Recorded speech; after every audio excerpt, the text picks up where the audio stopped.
is. He's supposed to pop in on the old Skippa Skypa here. I've got all sorts of people in here who supposedly are coming by today. So we shall see.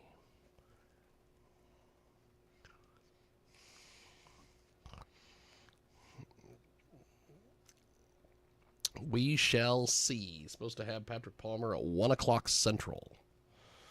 1 o'clock Central, 2 o'clock Eastern, which doesn't matter because he's in Central. He's in Iowa, of all places.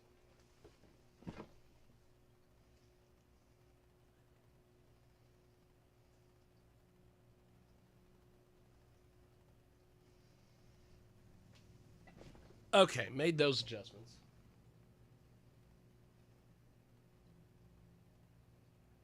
And I lost a fader. Yay. Yay. I lost a fader.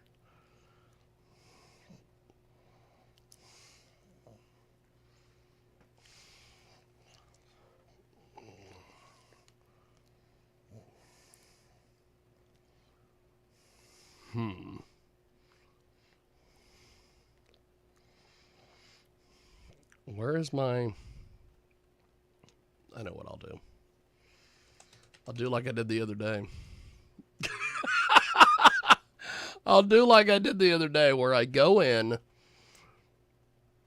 and I get in the call myself and I go, hey, I'm in the call or something. If it'll let me do it. Maybe it'll let me do it. See, what I do is I join the call, and then it pops it up here, and it says that I've joined the call. Join as a guest. See, what I do is I join as a guest, and then it'll pop up the call, and it'll let me into the call, and then I start the call. That's kind of a weird deal. Join the call. See, what I do is I join the call, but I join the call on the other side. What in the world is going on here? Okay, so wait a second here. What in the world? Okay, hold on. I gotta do this. Let's do this. Let's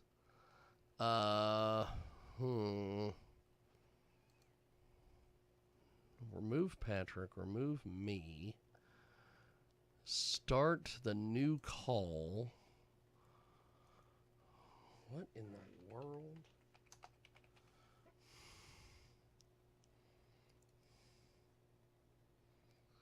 Was this?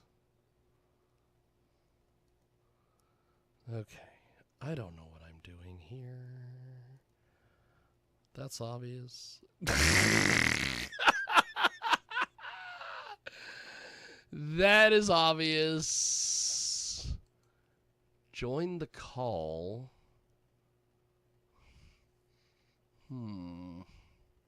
Okay, let's do this. This is insane. This is insane. Okay. So here's what's going to happen here. I got all sorts of things going on over here.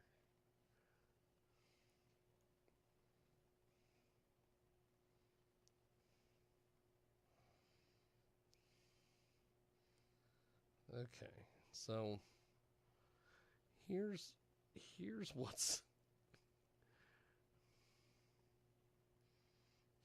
gonna happen. I don't know what I'm doing. That's what's gonna happen. I've got to figure this out here. So what I do is I go over here. I've got a monitor that's blinking at me. And I just accept the call. No. Okay, here's what we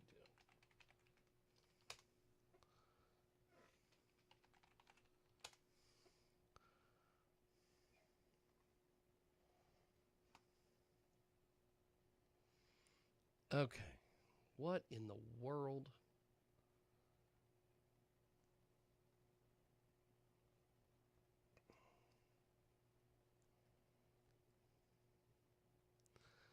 Okay.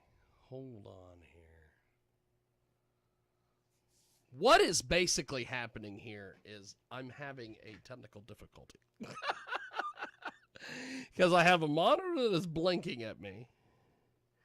And I'm trying to get in there. And then I'm trying to get in on this desktop thing. And I'm joining the call. Okay, so what in the hell is happening here? That's the big question. Okay, so what I do is... Okay, so Patrick probably cannot hear me at all. He can't hear me. So we're gonna have fun with technology is what we're going to do here. Because he can't hear me and I can't hear him because it's two different computers. So what we're going to attempt to do here, I think we're going to do like we did that one time where he's going to mime the deal to me.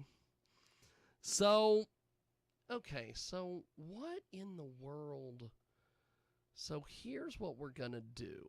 I can hear you. Oh, holy shit, you can. Wow! Holy crap! Wait a second. We may have a breakthrough. So Patrick Palmer from Jizz Talking is joining us. And he can hear me, which is good. We are going to do this. I have, of course, as it always is on this show, a lot of difficulties. So what we are going to do is Patrick can hear me. We're not gonna do. We're not gonna do. Oh my God! I'm not waiting at every fucking answer. Yes. There was a porn chick one time that did that. She had a big whiteboard.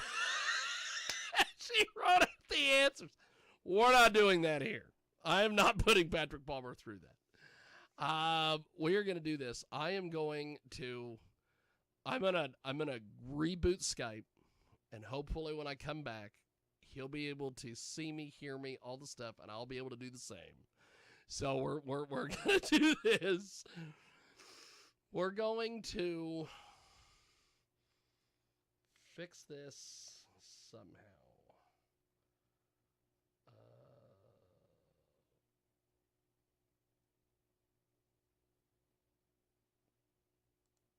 Look at that. Look at that. So I can get in here and do this. I'm going to switch the monitor. I'm going to copy. I'm going to come over here. I'm going to put this into here maybe.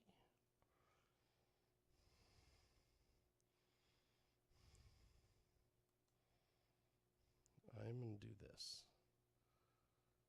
I'm going to do this. What in the world am I doing here? That's the big question.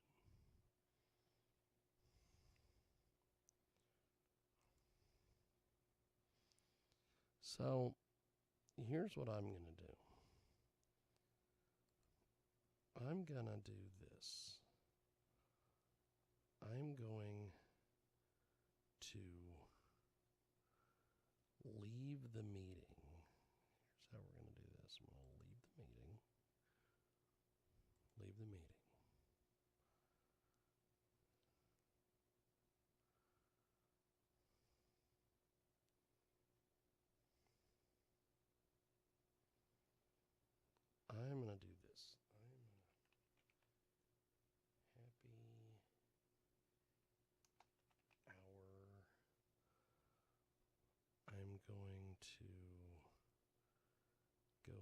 meeting by meeting here.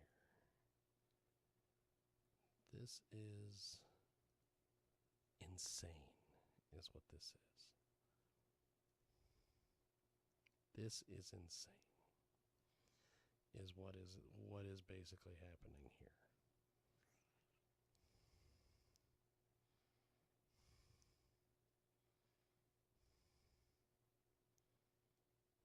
All right.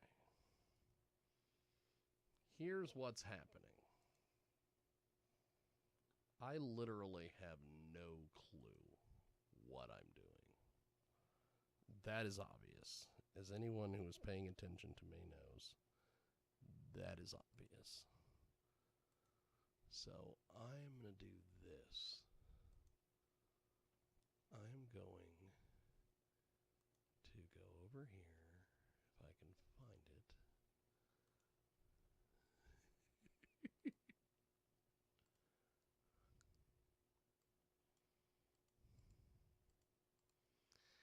Okay, so if you're just now paying attention to us over here, you have realized that I have absolutely no clue what I'm doing. That is obvious. So I'm going to go to this link. I'm going to open. I'm going to get Patrick in here. Preparing the meeting. I'm going to start the call. I've been invited. I'm going to ring the group. I'm going to ring the group. Ring the group.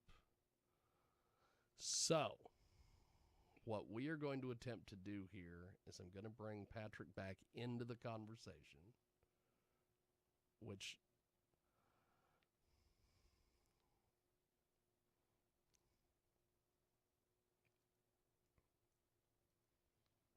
Okay.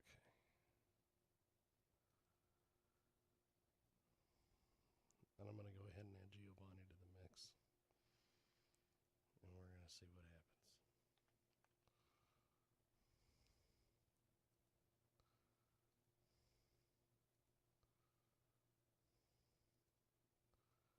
Okay. So we're going to see. Okay. So that's got the NDI input going.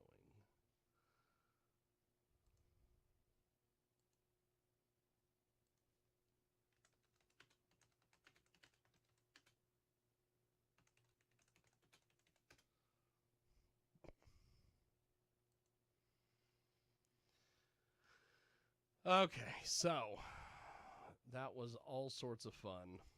Not really, but we're going to see.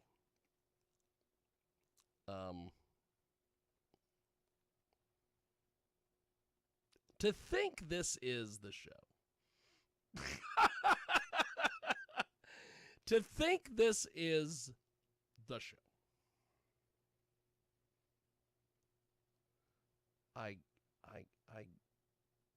To think this is the show.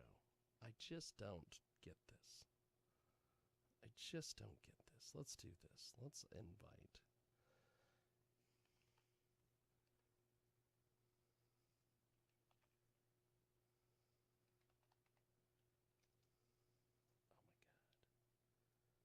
Oh my God. Okay.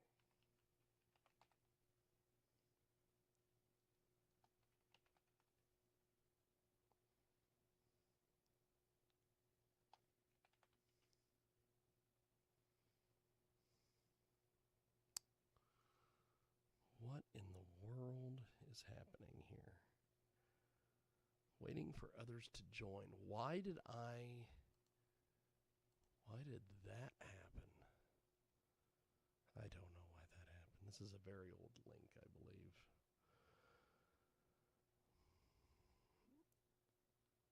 Okay. Let's do this.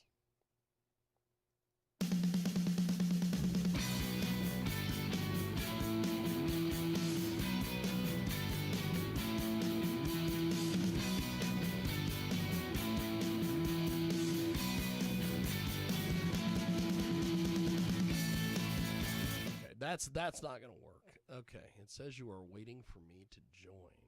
What in the world?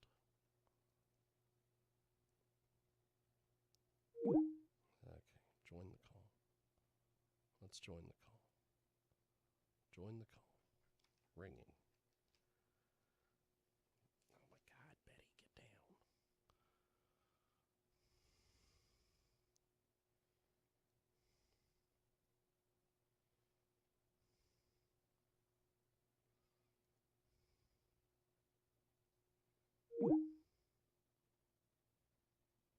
All right, let's do this.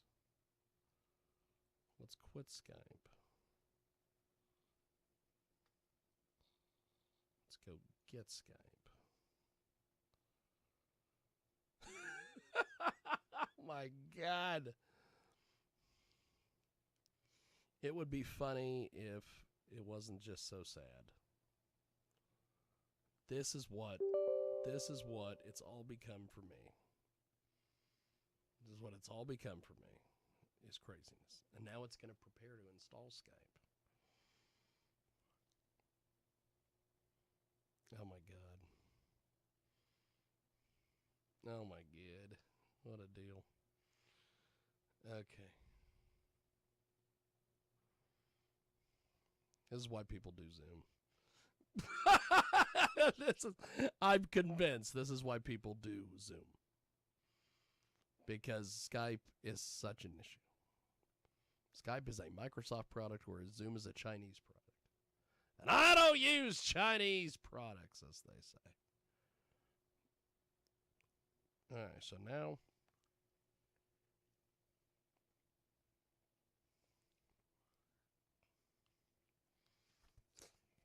had a lemon before I did the show here, and now it just lags.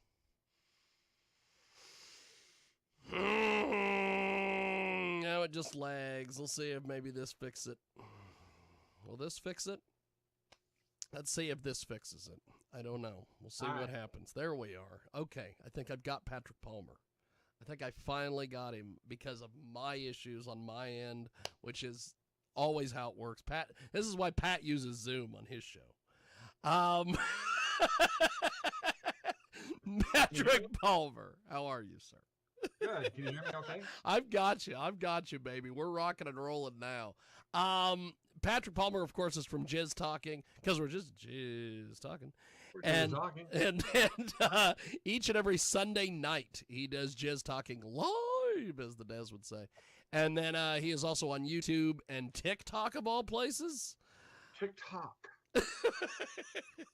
Now, as Judge Janine Pirro says, are you on Blueski yet? Yeah, Blueski. I'm on Blueski. I got it all covered. Got it all covered. And I've only got 3 videos on the TikTok.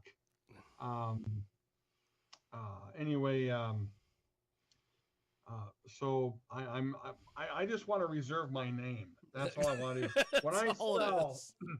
When I sell the Jizz Talking conglomerate for $7.2 million, to have somebody just take it and run it right in the ditch. I want to get all these names out there. I want to get these names out there. So Patrick, one of the things I wanted to have you back on the show about is Exotica, New Jersey, of all places.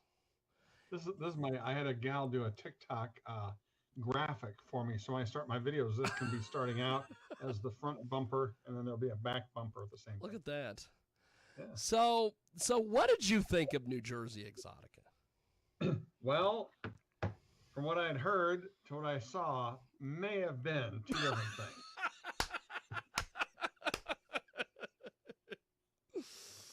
Now, there's a couple of reasons why. First of all, what I heard was it was huge. Yeah. And the arena was a little smaller. And I thought the crowd was a little below what I thought it would be. Now, yes. In all fairness, that Friday night the Yankees were on. And that too. In LA. That too. And I think that the Yankees, of course, when you line up Exotica a year in advance, you don't expect the Yankees or the Mets or anybody out there to play. That's right. So you can't schedule around, oh, fuck, Exotica's canceled because the Yankees are on. It can't. That's so, but I think that was a little bit of the Friday night issue.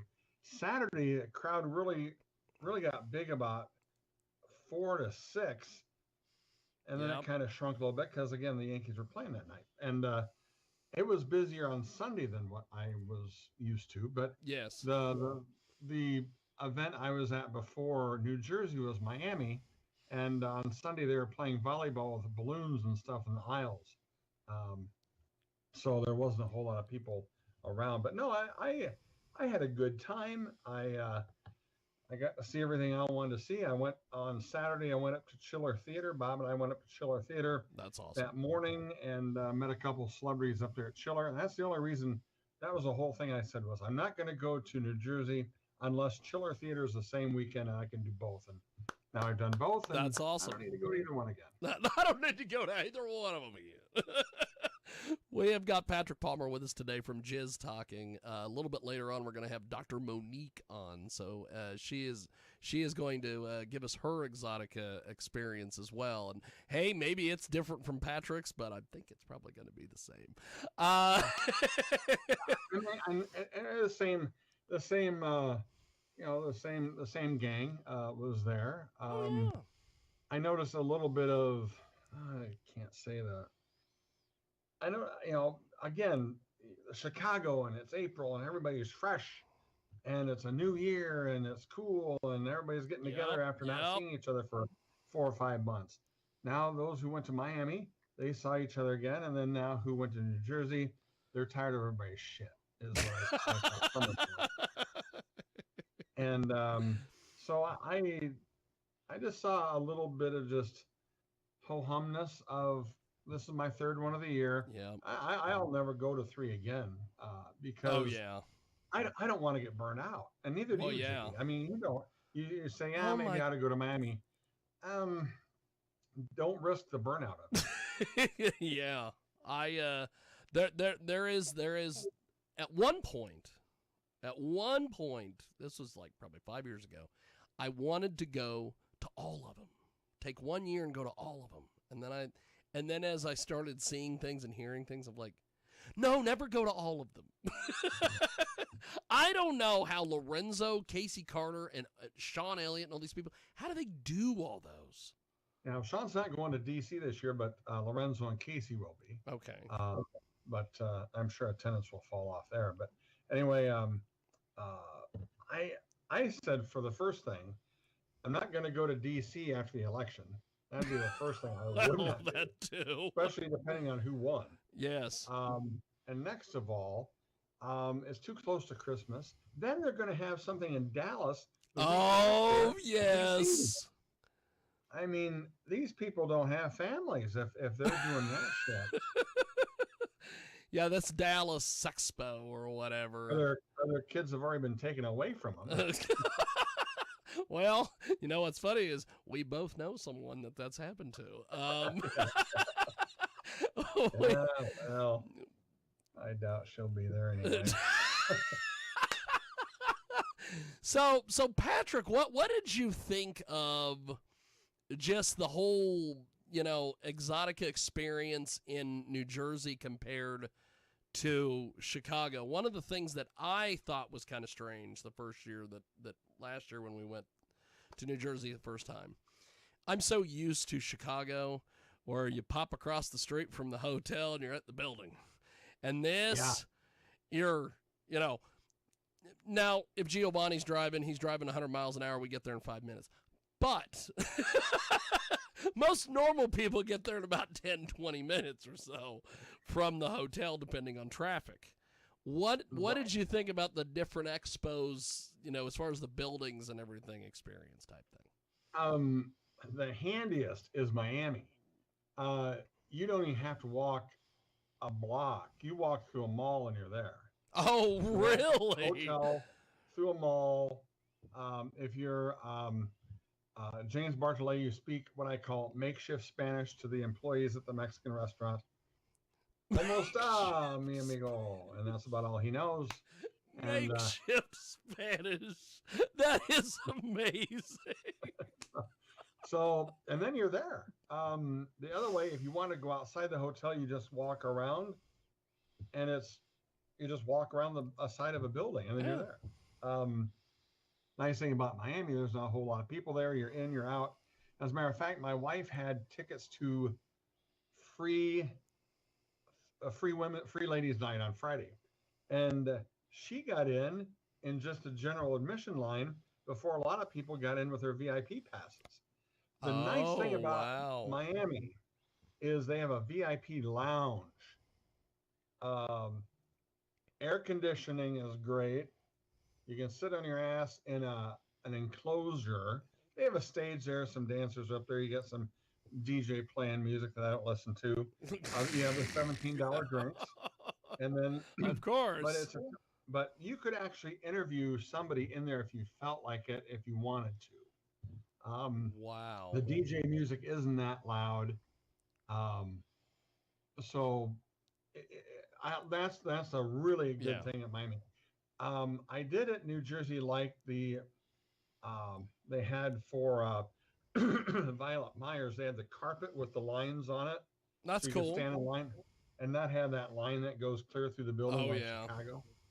But I will say, a couple of years ago, that line that was all the way back to the wall in Chicago, Lily James was in our booth, and she had no photos, nothing. So she stood out in front of her booth, waved at all the guys who were in line with for Violet Myers, and they came over and took either $10 photos or $20 photos with her. She made bank all weekend because she just waved real nice at the guys and showed them a little boobie, and then if they came over, she'd either take the top off for $20 or leave it on for 10. That is amazing. Now she stood on her feet in high heels for 8 hours at a shot. I mean, well, according to experts, that is what the girls are there to do. Is the girls just want to spend all day on their feet in heels, 10 hours a day on that concrete in these expo centers. That's why they're there. Well, some people do. My fat ass and Skechers doesn't like it. So that is awesome. Patrick Palmer with us today, Jizz Talking. He is also on TikTok, which is amazing. I love his TikTok stuff. I love the fact that he's starting to put production into his TikToks. Production. I'm going to be in southern Iowa on December 6th, and I'll be at Private Society. And who are the people they're bringing in? Freckled Red. Okay, I don't know. She sounds fun. And and Jen Cameron. Oh, sexy nurse Jen. Yeah, Jen's a hoot. I was down there one other time, and Freckled Red was in the back seat, and Beth McKenna was in the front seat, and Beth and I were just having a chit chat back and forth. I like to involve the people in the back seat in the conversation, but after the third time that we got fact checked, I kind of just dropped her from the conversation. But yeah, I got some photos we're gonna get signed by Jen. Holy smokes! Of course, you know my old trick. And then here's Freckled Red. Look at that. She looks like a what the hell's her name? Becky Lynch. She looks like Becky Lynch from WWE. Yeah, a little bit. But anyway, she'll be there as well. We'll do an interview. We'll do a TikTok. And we'll get all that and probably do a YouTube short. Got my YouTube channel up finally.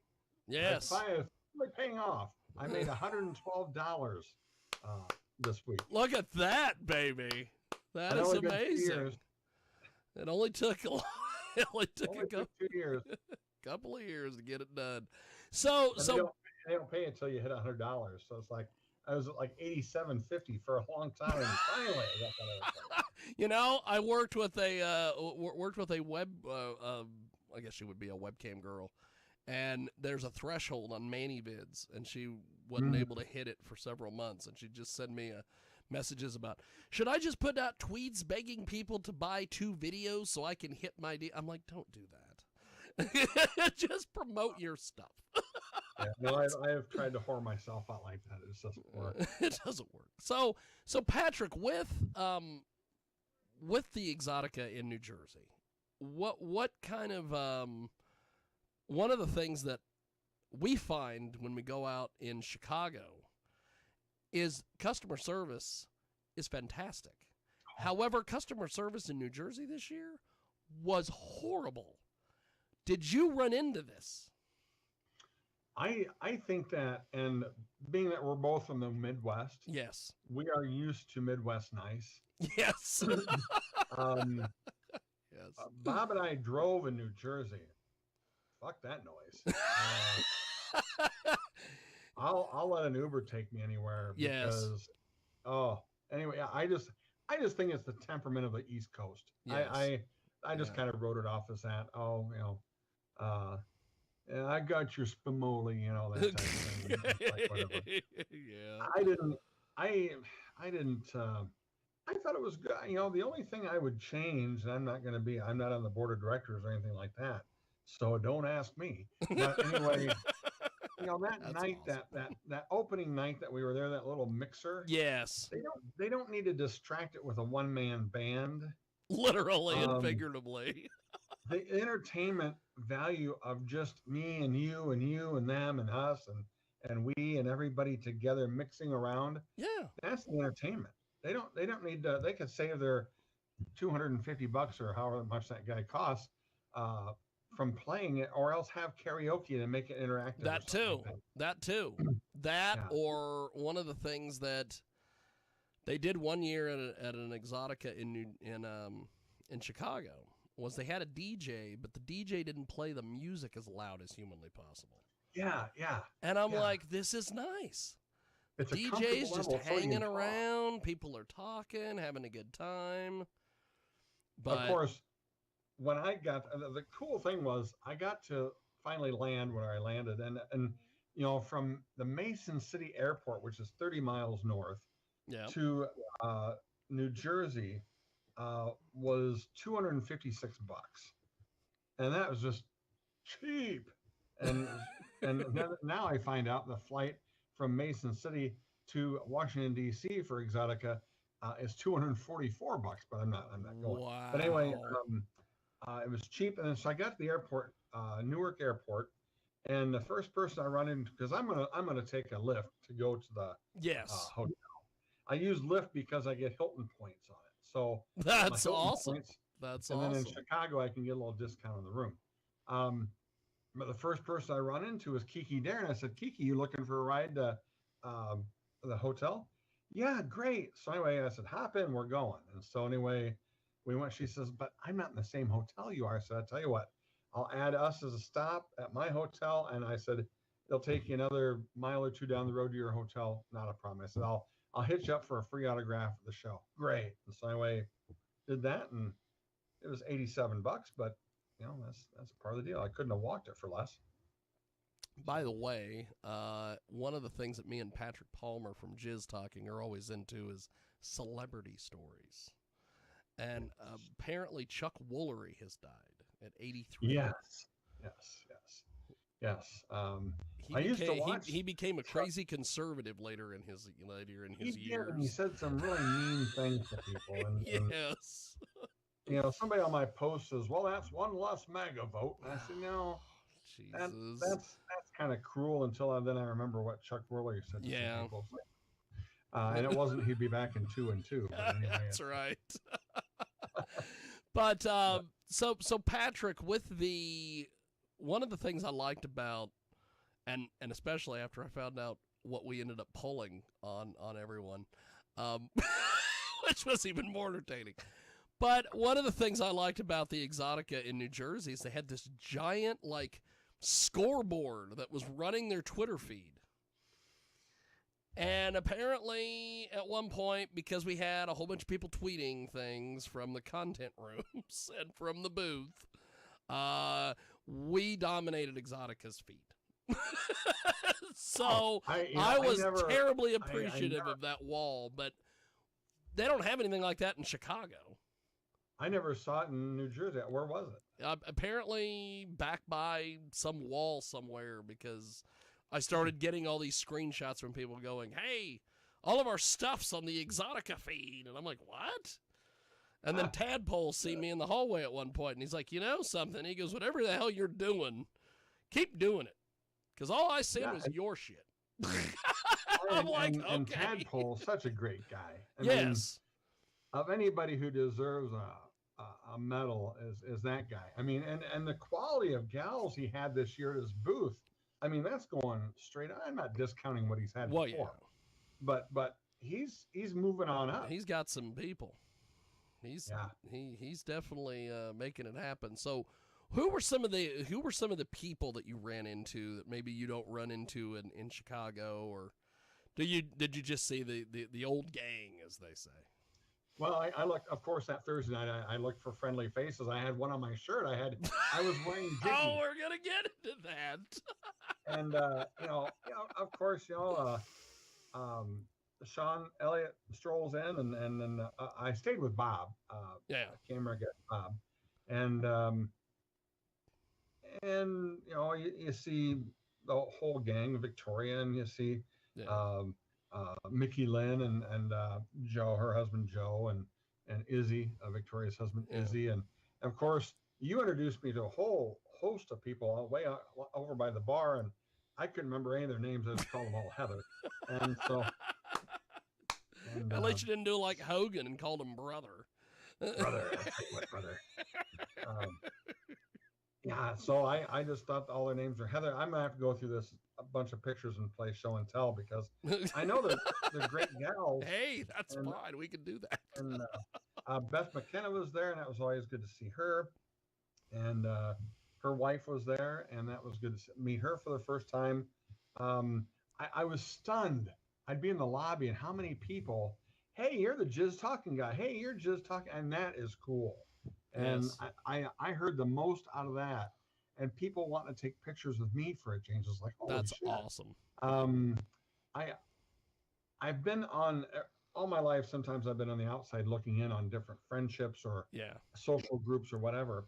And so we were over in the snack bar, with a couple of people, and a guy at the next table said, hey, I listened to you. I said, hey, I appreciate that.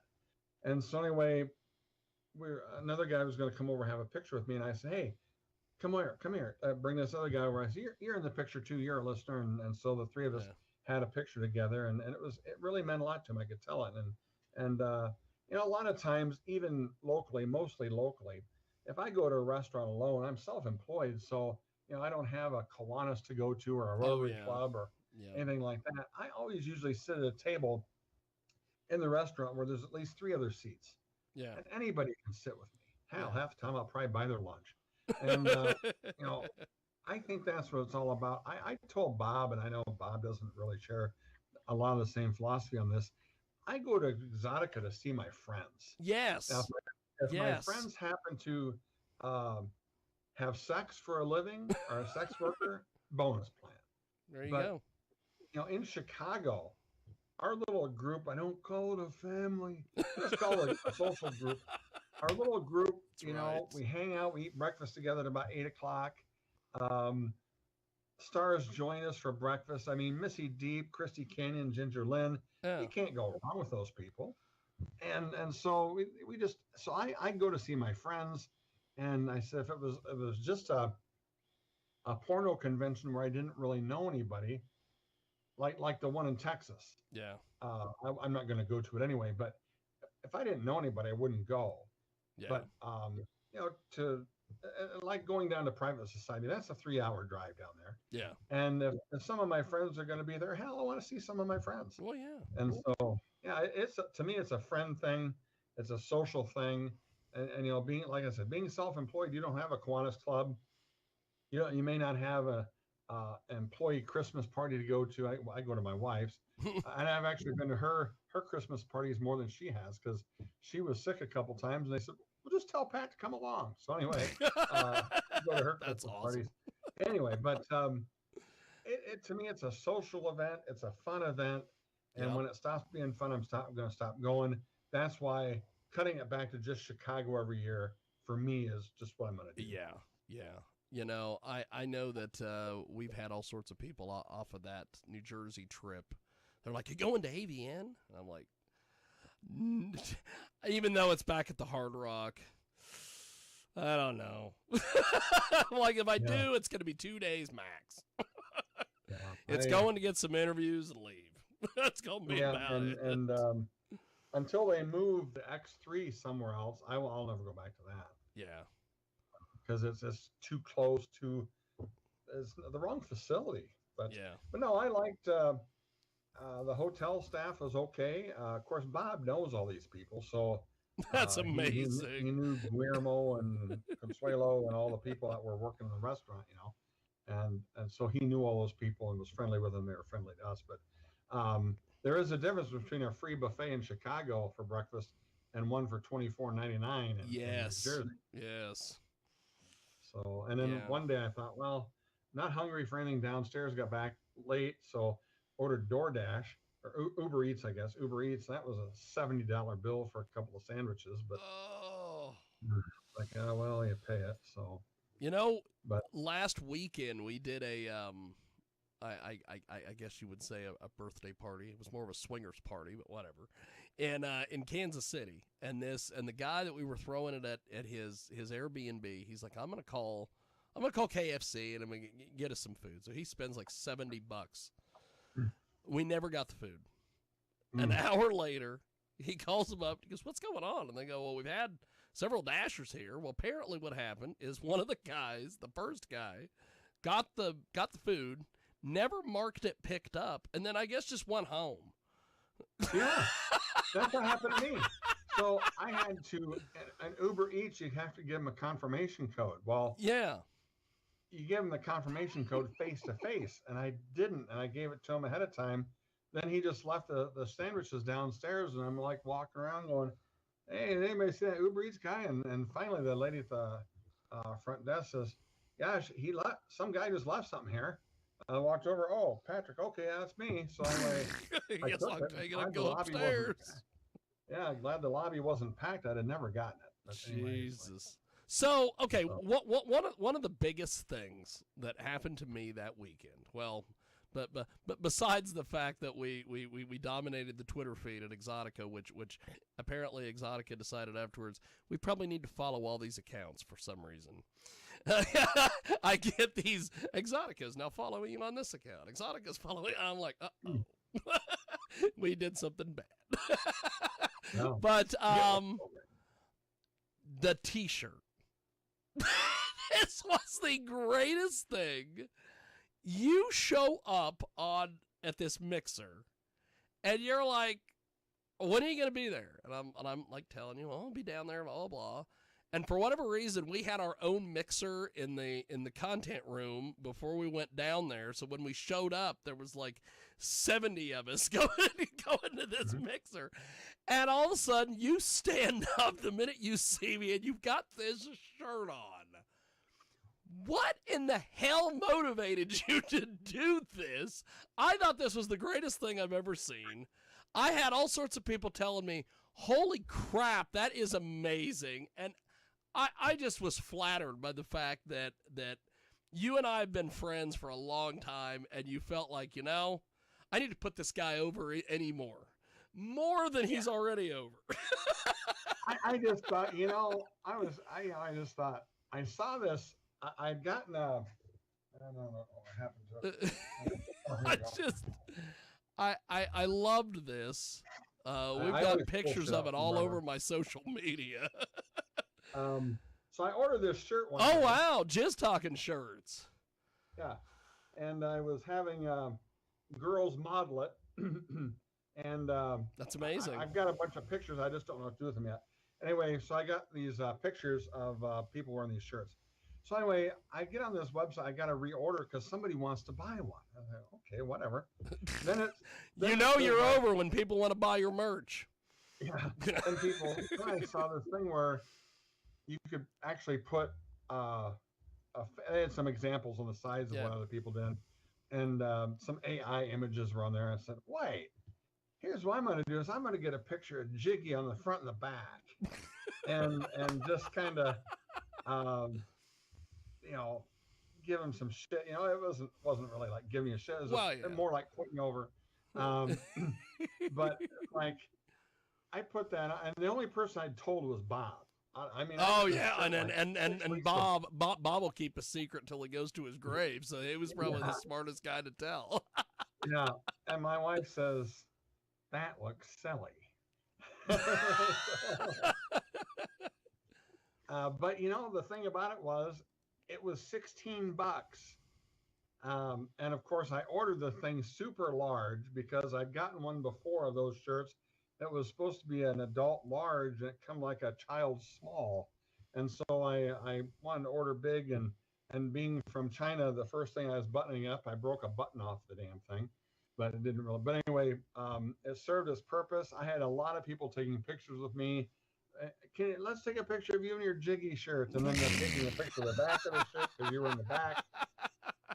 And it was just something I thought, you know, this would be cool. I thought what was so hilarious was at one point someone had mentioned something to me. I don't know who it was, but someone was like, "Hey, I got to go get me another drink. I'll see you around." And I said, "Well, yeah. Ironically, you'll probably see me on some guy's shirt." And he goes, "You know, I think I saw that." Yeah. And I walk in, and the first person I see is Dan Davis, and of course. Oh boy. I said, I'm wearing Jiggy, and he goes, that is amazing. And I take that as a compliment. Yes. I do too. Yeah, I do too. It was $16. I couldn't go wrong with it, and I was happy to let you. That was amazing. That was just amazing. One of the things that someone had told me, I think might have been Lola.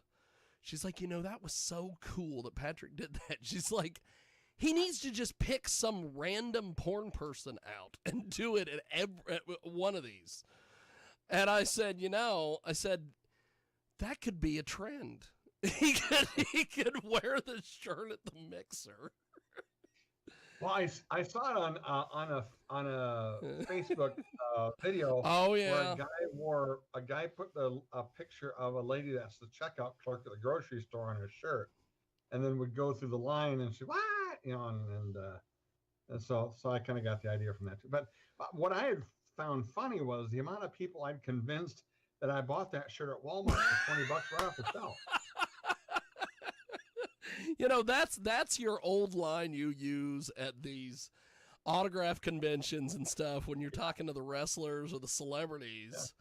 Yeah. And they're all like, and they just kind of chuckle. But this, people are like, what? Yeah. And it wasn't like I was having anybody, you know, it's not like I had a, you know, if I was at the porn convention, it wasn't like I had a Jenna Jameson professional photo on it. You'd taken this photo, I think you guys were at Burger King or something. It was in your LGBTQ, that's right, the rainbow suit. And then the back of it was just some photo I found in Chicago with you. That's right. Glasses on. The glasses. Yeah. I'll tell you, it was amazing, and I felt so honored that you know, put the time and effort to put that together. I just thought that was super cool, and the fact that Dan from Exotica was the first person, that is even better. I said, I'm wearing Jiggy, and he shook his head in disgust. So, besides going to the expo and the mixer and all the various things, and also the side, you know, as the kids call it, the side quest that you had, what was one of your favorite moments from the weekend? Well, besides all this stuff, was it meeting somebody that you'd never met at the convention? Was it? One thing that I had a fun time with was when I went to you guys' room, the content room, and beat on the door and said, "This is Dan, open up."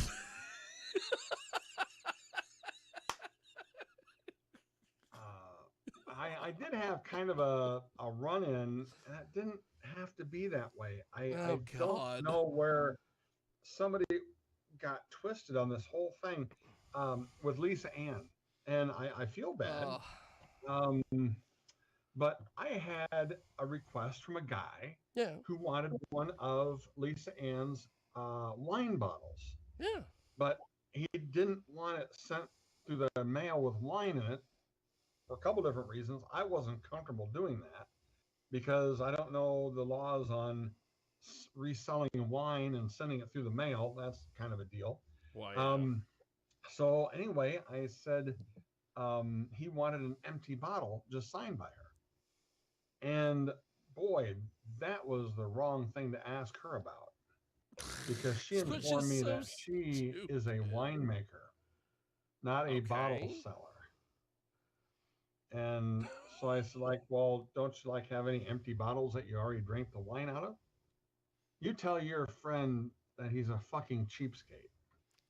And on and on. And I mean, I got lectured on this for about 5 minutes and dressed down over it and made to feel less than. And when anybody ever does that and they're looking for a response from me, I don't give them the satisfaction. I just went, oh, okay. And I walked away. Years and years ago, I was having a text conversation with a guy who worked in radio, and he, of course, was like a radio executive, and they always have to be one of those last word kind of people. You know, where you're like, well, have a good day. Oh, I will have a good day. And it's just like, and I was like, oh my God, just calm down. And I told that to another buddy of mine. And she said, just every time something like that happens, just text them okay. Yeah. Because after you do that 3 times, they're going to get tired of seeing okay, and they'll leave you the fuck alone. Yeah, it really deflates their argument. They want to get a reaction out of you, and when you don't give it to them, that pisses them off. I just walked away, and Phoenix Marie and I had a little discussion. I had taken several items for her to sign. Well, didn't know that she had some issues with a certain company, and she wasn't signing any photos that had to do anything with that company. Okay, great. Wow. She also wasn't signing in. She wasn't signing in black. She only signed in blue. And okay. So anyway, I had her sign several things, and then I had some magazines. She only signed one of those. Now, and she usually signs the most graphically adult X-rated thing you can write, but that's only on stuff you buy from her. I found that out. So she signed Phoenix Marie on the stuff I had, but on the stuff I bought, because this guy wanted his photo signed, couldn't sign that, so I bought him a replacement photo. Oh, she went to town on that, and just ass fuck this, ass fuck that, blah blah blah, count this, count that, the whole 9 yards. And so, so she signs. And I didn't know, and I couldn't remember that. I didn't realize that. I didn't want to offend her over it because I really like the gal. She's like, oh, okay, now I know. You don't know what you don't know sometimes, and you don't know sometimes what people will sign. Now, Ron Jeremy, if I would have given him one of his empty rum bottles to sign, he'd have sat on my kitchen floor and signed all day. But he wouldn't have cared. But anyway, just know that Lisa Ann will sell you a bottle of wine. Well, she couldn't sell it in her booth because she didn't have a liquor license. And that's part of the other deal there is you need licenses to sell this stuff. And then she informed me 3 times that she was a winemaker. And then I did hear that she's not going to do any more Exoticas next year at all. So that's, neither here nor there. So anyway, after we had this little spat, it was a one-sided spat because I wouldn't fight back. Well, yeah. So anyway, that night, that was Saturday, that night, Bob and I went to the lounge to eat at the hotel or the hotel area, the dining room. And she's at another table. I thought, oh, okay, she's just there. I'm not going to say anything. I'm just going to look at my food, just going to eat, blah, blah, blah. On her way out, she touched my shoulder and says, have a good night, Patrick. And I said, oh, okay, you too. Yeah. Thanks, you too. And so I don't, evidently she was over it or whatever. Well, then of course I posted the little back and forth that we had from her booth on our Facebook group page. Yeah. And I'm sure by now that somebody has been gracious enough to screenshot all that. Of course. And I don't care. It was public information for anybody who wanted a wine bottle. Yeah. Here, it's a public service announcement. Don't ask her. There you go. So, I mean, so overall, you know, now that you've had the Exotica New Jersey experience, you're pretty much going to just stick to Chicago. Yeah. That's what we've learned. It's nothing against the place. No, because I love I love the, you know, last year when we went out there and was out there various times, it's not bad. And being there this year wasn't bad. But I don't know. I'm partial to Chicago. I am too. It's just a Midwest friendly event, and you know, I think that in the future, I think that Amber Lynn may do Chicago, and that'll be good because she had never done any of these before, and she did a nice job financially on. But if you've never been there before and you're a Hall of Famer like she was, all you got to do is make money there because people have never seen her out before, and she does some stuff in LA, but not a lot as far as getting out to shows. She's not at the X3. Yeah. And she does a couple little things, but nothing big. But so anyway, this was kind of a big thing. Hope she shows up for another one in Chicago or whatever. And because I think Chicago and New Jersey are old porn towns. Yes. So the old timers are going to do well. I'd love to have Sharon Mitchell out there. Oh my God. She'd just be wiping her ass with $20 bills after the weekend. So Patrick Palmer is with us today. He is, of course, the man, the myth, the legend of Jizz Talking. He's on TikTok. He's on he's on Bluesky. I'm on Pinterest. God damn it! She's on Pinterest. I got a Pinterest. A Jizz Talking Pinterest recipe for pancakes that's out of this world. Well, I will share that with the home office. Well, go to Pinterest.com/@JizzTalking. You're gonna see the best damn pancake recipe you've ever had. So, for those of you that are listening to us live, what do you have this evening on Jizz Talking? We have an author, and he wrote a book about Marilyn I've Chambers. seen this. And I'm really looking forward to having him on. Now, at the halfway point of all this, and I know we're gonna have some heavy hitter stars who knew Marilyn show up. Cool. I think that I've been chit-chatting with Sharon Mitchell off and on all day. She may be there. I know, of course, Richard Pacheco's usually there. Oh, yeah. I think that John Martin will be there. And so that should be good. In addition to that, about the halfway point, I think we're going to talk to Brian Pilgrim about his new movie that he's just released. Fantastic. And I like Brian. Brian is, I've always said this, and he knows I say it, and I never mean any ill harm by it. Brian is better than the ring light iPhone camera that he shoots with. He's better. And so he made this, awesome. He's got a new feature-length video that was shot with real camera on location, various points around town. And I'm really looking forward to watching. I got a copy of it. I just got to watch it.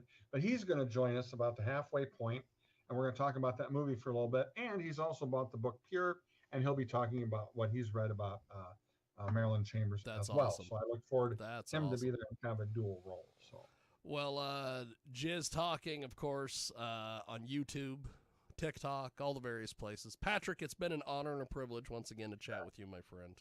Always great. I really enjoyed chatting with you, and I definitely I will pop in at some point this evening because this sounds like it's going to be a killer show.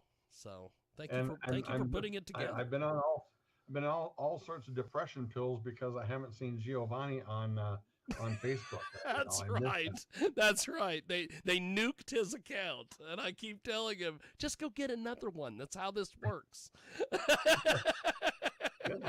Is it nuked for good or nuked for 30 days? I think it's nuked for good. They do. I'm not sure. He posted something about Exotica. They went, nope. Wow, boy. So, wow, that's too bad. That's too bad. Well, Patrick, I appreciate you, sir, and I will talk to you soon. You bet. Take care. Thank you, brother. Appreciate it. There he goes. That is Patrick Palmer. He is with us today here on our broadcast, and we are going to go to our next guest, who is going to join us here in just a few seconds. She is locked and loaded, and we will chat with her here in just a few. But if you're finding us on KFRK in Denver, or our good friends over at 990 WBOB out there in Rhode Island, of all places, thank you. And, of course, we are live on the stream at JiggyJaguar.com today. Yes, we are live as live can get, so that's always fun. But, Vicky, can you hear us, my friend? Are you there? Yes, hi. I Look can at hear you. that. We've fine. got you. I'm trying We've to turn got you, on my friend. Camera. That's fine. Take as long as you need to fix that on that end. I will just do my little intro here, and we will get things rolling. By the way, my thanks to Patrick Palmer joining us on the live show earlier. If you missed that conversation, or as Bill O'Reilly always likes to say, if you came in late, still don't know what the hell that even means. Go to BitChute, Rumble, CloutHub, XBiz.tv, YouTube, all the various places. Or to Facebook as well, if you want to listen to our complete conversation with Patrick Palmer from Jizz Talking, and good stuff from Patrick. So let's switch gears. It is hour number 10, as they say, of the Jiggy Jaguar Experience. Thanks for joining us here on our big program, and you can find us on Rumble as well if you want to download the show or see the show, or however you want to do it. It is there as well. And of course, because this is the porn show, I can say the P word, and that's podcast. Our podcast is available on TalkShoe, and also iHeartRadio. So we are going to go to our next guest. She is amazing. Vicky, I just don't even have enough words in the English language to describe how great you are and your project, which is amazing. I hope I get this right. Pre-op trans female sex positions? Is that kind of what we're talking about with the book? Vicky, can you hear us? I lost you there for a second. Vicky, you're still with us. There we are. I've got you. Okay. There we are. I'm not with my... I apologize. No, not an issue. For having me here today. So talk to us a little bit about this book and why you decided to put it together. Okay, well, this book is groundbreaking because I didn't have any reference points in writing it other than heterosexual position book. This is the very first time that the trans female has been represented as valid gender and sexual activity. It's formatted for mainstream bookshelves. It's been illustrated, so it's still provocative, but it's more importantly educational. Okay. And my hopes for this book is that it becomes commonplace on mainstream bookshelves. That's the meaning of the book, is that it needs to solidify my gender, and hopefully it'll reduce hate crimes and unnecessary violence towards my gender in the future if this book and books like it become commonplace. Future generations.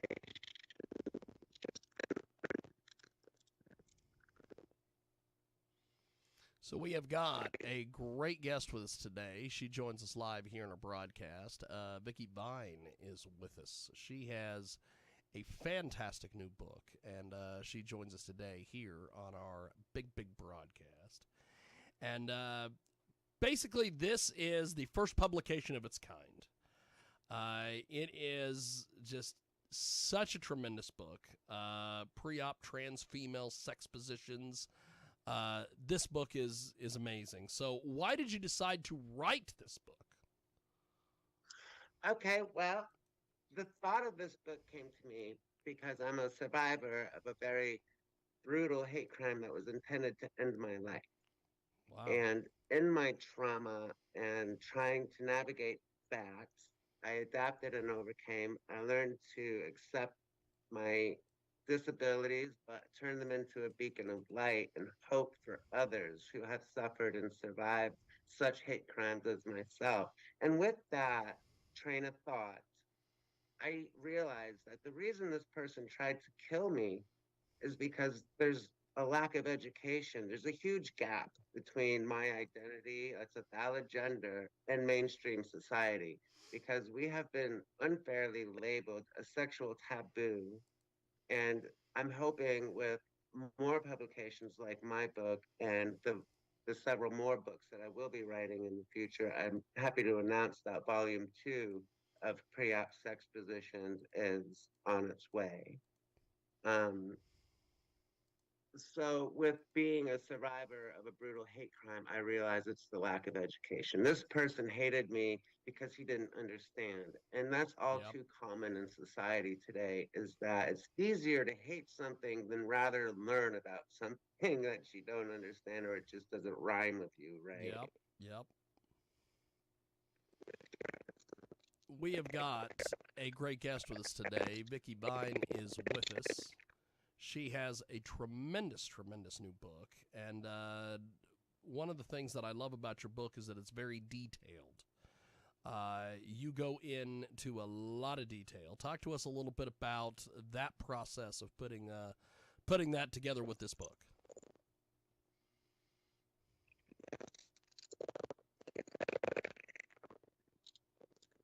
And heterosexual sex position.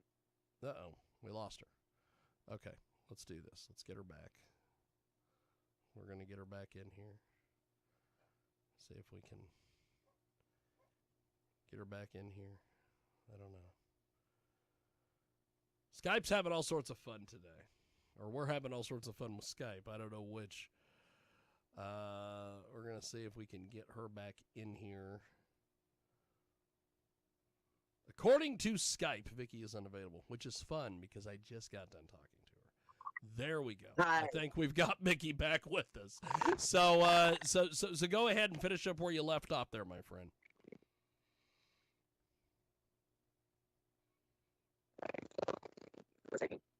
There's a lack of education. There's a huge gap between understanding the transgender identity and all that is part of that gender dysphoria, etc., and mainstream society.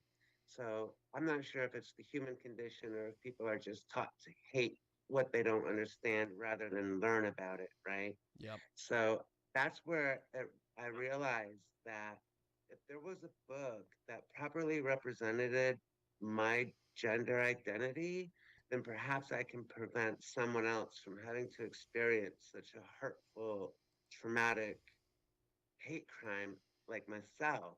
And so really I'm hoping that this book is really a beacon of light that shows hope and finds commonplace on mainstream bookshelves, like I said, to, hopefully one day we can just wake up and realize, hey, there's more than just two genders that are valid. So you've got some illustrations in this book. Who did the illustrations? Wonderful artist from Artsy Life. Her name is Ruby Porter. I recently met her just a few months before the publication. And she's a great person. She's a very outgoing burst of energy. She's a little bubble of creativity, and I'm just so happy and grateful that I have met her. And she is going to continue to be my illustrator for my upcoming books, Pre-Op Trans Female Sex Positions, Volume 2. And I'm also working closely with some trans masculine friends to properly represent their gender as well. Because again, there's just a lack of literature out there, which creates a gap between educating mainstream society and proper representation of alternate genders or genders.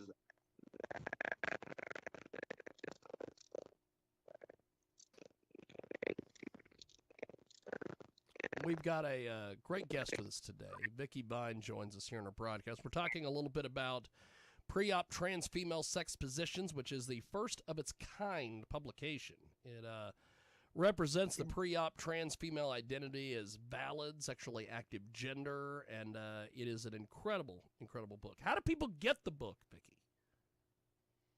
Okay, so you can log into Kindle Books on Amazon. It's there. Also at my website, which I'm building as a platform for my gender, for others to feel free to speak their truth, to feel safe, to promote their artwork, to promote their whatever it is that they're doing. I'm trying to shine a light on the transgender communities. Just amazing talent that is just shunned in our community that needs to be exposed. I mean, we're such. Yes, I completely agree. That is one thing that I am so glad you wrote this book. Based upon all the various things, well, what has been the feedback you've gotten on this book so far, Vicki? It's been very positive so far. There's a press release coming out soon about the book. It can also be in my website, if you don't mind, is Yes. VMV, which are my initials, GIV.com. And you can go on there and get a little bit of love in your life. You know, hopefully my message will resonate with the reader. And like I said, just positive, positive outlook, showcasing trans talent that otherwise wouldn't be recognized or discovered. And I'm hoping. Yes. The book is amazing. We have got a great guest with us today. She joins us live here on our big broadcast, talking a little bit about pre-op trans female sex positions. It is a first of a kind publication, and the author joins us today here on our big broadcast. Vicki Vine is with us. So Vicki, when you started to put this book together, what was the idea behind writing the book, and then eventually take us through your process of writing it, revising it, and getting it out there to the general public? Well, I found a lot of challenges in writing this book. The first one, of course, the biggest one for me was naming the sex positions, because again, there was no reference points. And I wanted it to just be the transgender identity. I wrote it specifically with a male counterpart for each position. And I've heard feedback where it should have been, T-girl and T-girl rather than T-girl and masculine. Yeah. And I see where they're coming from, but that wouldn't showcase the similarities. That wouldn't come through as commonplace if I were to do just exclusively T-girl and T-girl positions. That's a whole other book.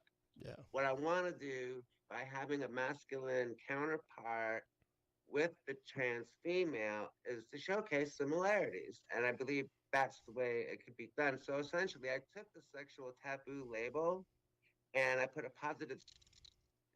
Yep.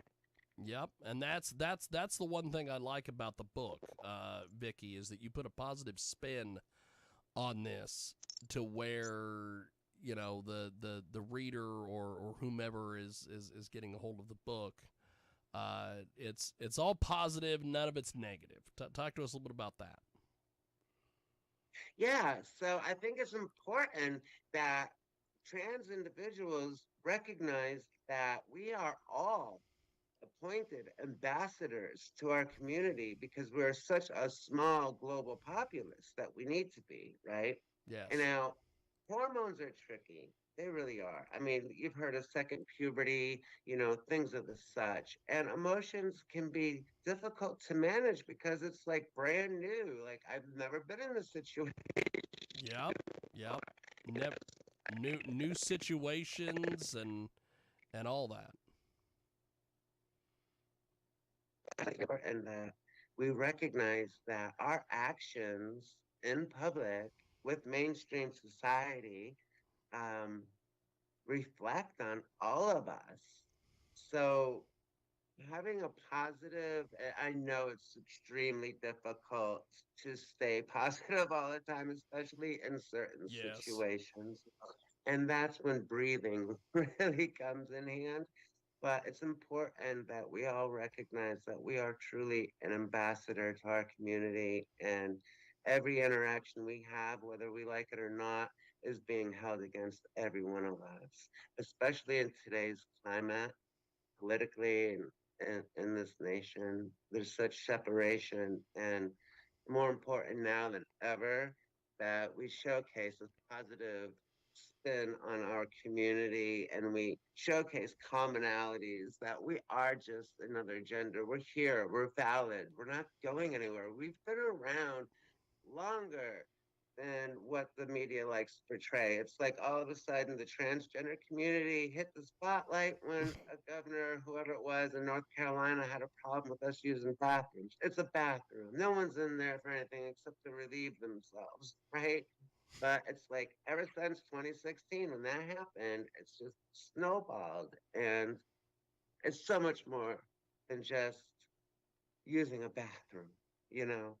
So having a positive spin, providing a perspective into our community from our lens is essential for our survival and for our acceptance. And I just can't express how important it is that each and every one of us takes the fact that we are appointed ambassadors to our community to heart, and they realize that everything they do reflects on all of us, and it's unfair, but it's the truth, and that's just the way the society works, and that's how they hold us responsible. We have got a great guest with us today. She joins us live here on our big broadcast. And if you want more information, Vicki, how do people find you on social media? If they've bought the book or they've read the book and they want to reach out and talk to you about the book, how do people find you on social media? Okay, so social media, I have a Facebook that's Vicki Vine, VIKKIVINE.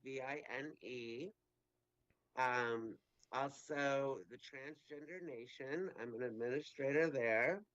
I have an exciting announcement about Transgender Nation that I would like to make at some point. Yes, Um, yes. and also, my adult performer ID name is Peggy Bambolino. I'm a That's groovy. awesome. Yes, thank you. I'm a groovy girl. I've been. Peggy, we have to we have to at some point have you explain that. But Vicki Vine with us today. She is got this incredible new book. So once you put the book together, what was the process of getting it through the different reviews and revisions to finally getting it out available for people to purchase? What was that process like? Yeah. So I had to tone down the can I say cock and balls? Oh The yeah, cock and you balls might are as well everywhere. go. Yeah. So when both sexual active partners have the same genitalia, like cock, that was a huge challenge. To mention earlier, let's do that real quick. The announcement that you had.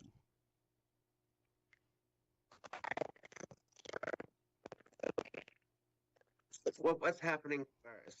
Okay. So I've been asked to be a guest presenter at the New England Music Hall of Fame That's awesome. New England Music Hall of Fame. That's pretty cool.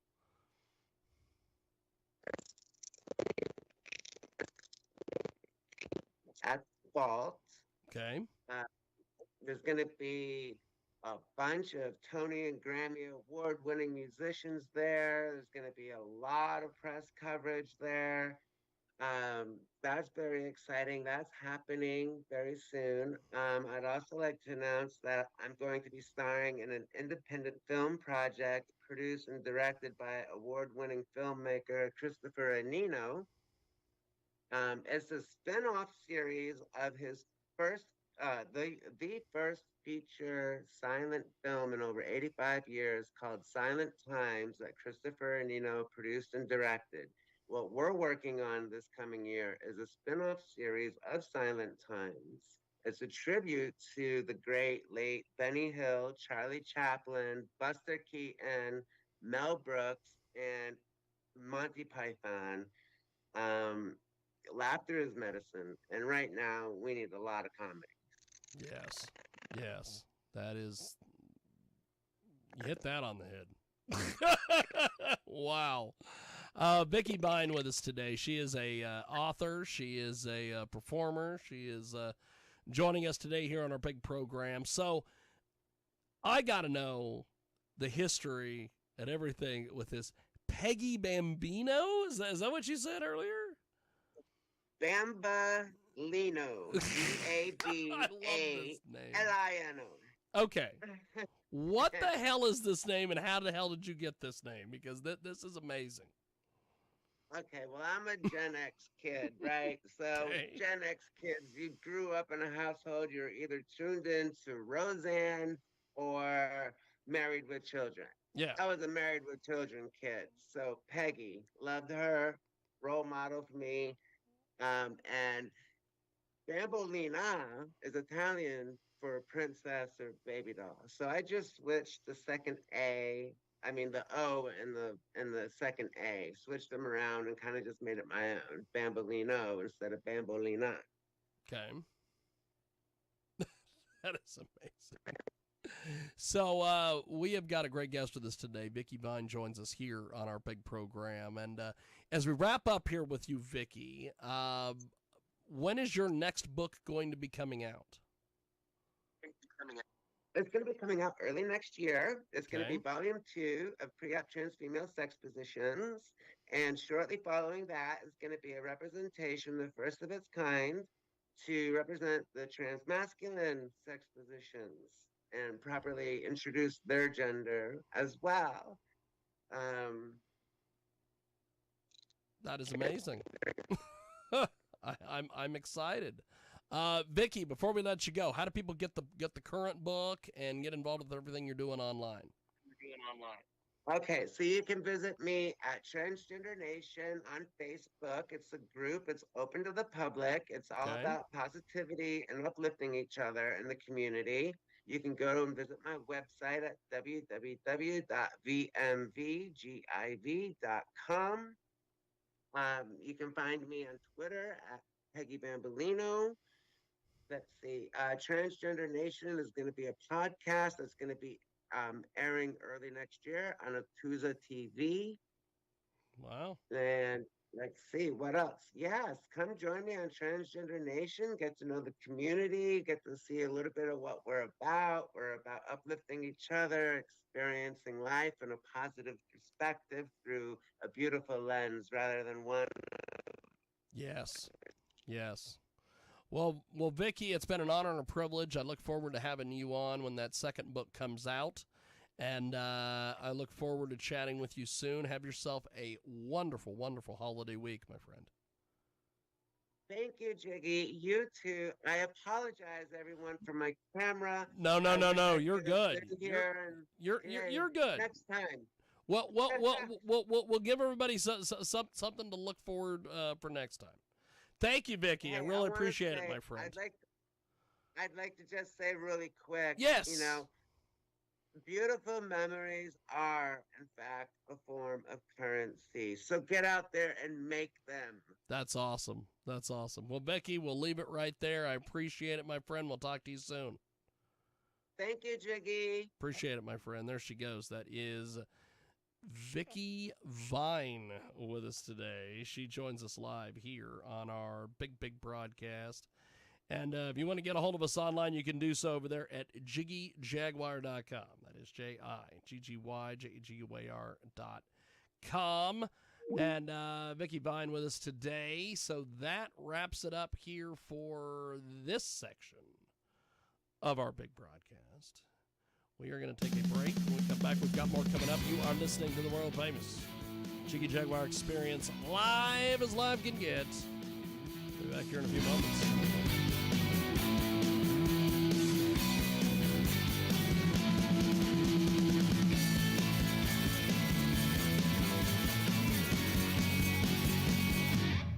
Attention Medicare beneficiaries. Are you getting all the benefits you need? If you have Medicare, you may now be able to get new benefits. Benefits may include eyeglasses, wellness visits, gym membership, meal delivery, and hearing aids with low copay. To find out which benefits you qualify for and to find out if you're getting the benefits that you deserve, you need to call Best Medcare. Our licensed insurance agents can look up your current benefits and tell you what additional benefits are available to you. It's easy, just one call. Tell us the deductibles you prefer, the doctors you want to see, and if you want prescription drug coverage. The service is free and you have no obligation. You may even find plans with 0 monthly plan premiums, 0 copays on many services, and 0 deductibles. You deserve every medical care coverage benefit out there and we'll help you get them. Call 800-991-7014, 800-991-7014. That's 800-991-7014.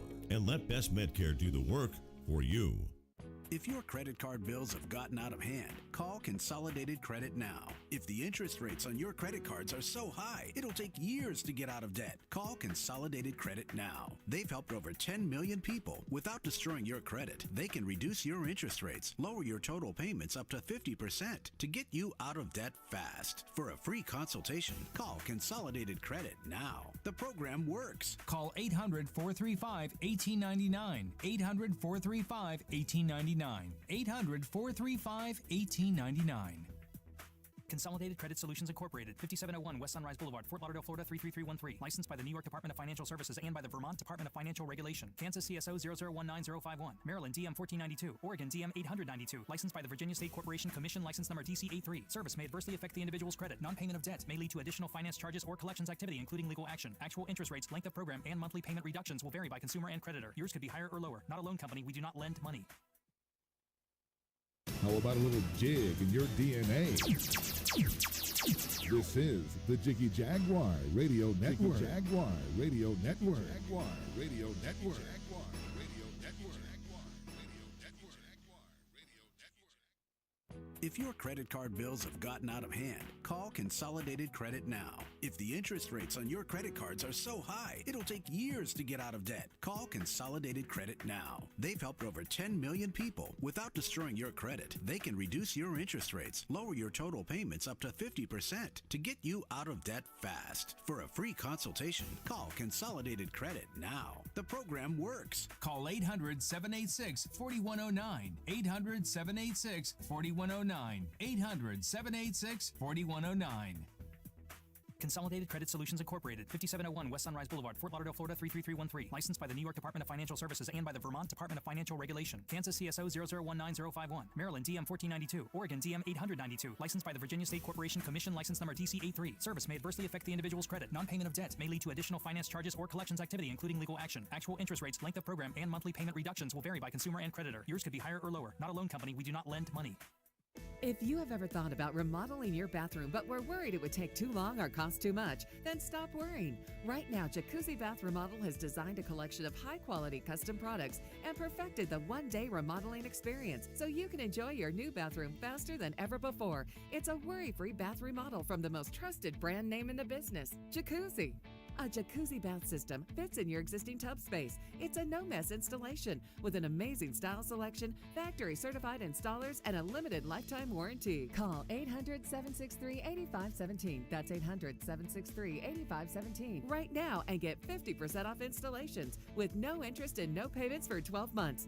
Replace that old bathtub today with a walk-in shower for a safer bathing experience. If you have lived in your home for over 15 years, it's time to remodel your bathroom. For a virtual or in-home appointment, call 800-763-8517. That's 800-763-8517. 800-763-8517. You're gonna love it.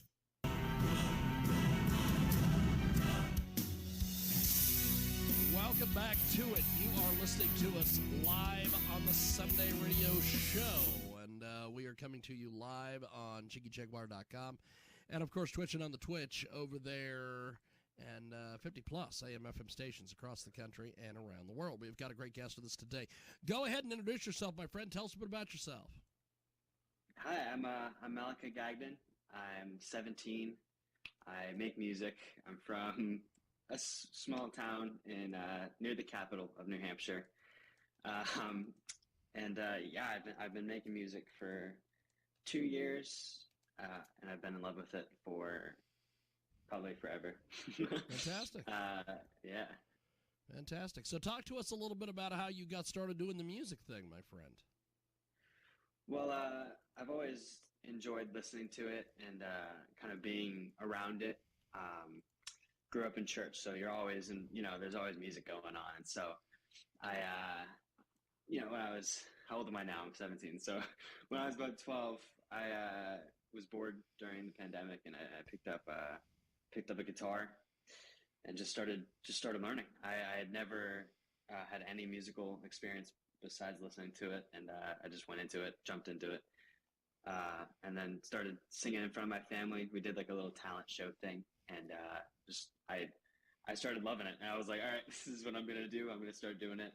So I did covers for 2 years, just on Instagram, on TikTok, sang other people's music, and gained like a decent following, which was really cool, of people who just like listening to me sing.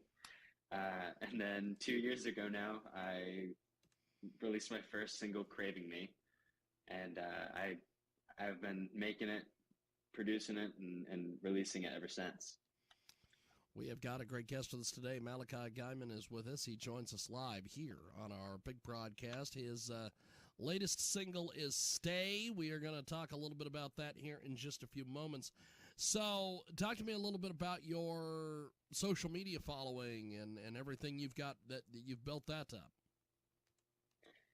Yeah, well, like I started doing covers 4 years ago, and then I used that once I decided to start writing my own and releasing it to promote my own songs when I was releasing them, or if I would write one, I kind of just tease it a little bit. I'm active pretty often on Instagram. I'm always posting stuff on my story. TikTok a little less, but I do have some decent following on there. A lot of people see my story, which is fun. So I just post whatever at that point. Try to be authentic on social media and stuff, and just kind of like show what I'm doing in any given moment, and not just promote music, just also just show who I am. So I will do some weird stories. Like yesterday morning, it was just me eating a burrito, but amongst that, I tease a lot of my music that I'm writing, some new stuff that I may be working on and will be releasing soon. Malachi Gagnon with us today. He joins us live here on our big broadcast. You can find him on Instagram, Malachi Gagnon Music, and also on TikTok, YouTube as well. So tell me about some of your musical heroes and influences. Well, I started making music because mostly of country music, so artists like Florida Georgia Line, Morgan Wallen, and then Shawn Mendes as well was a big one. I enjoyed what they did, and I thought, I could do that. I want to try that.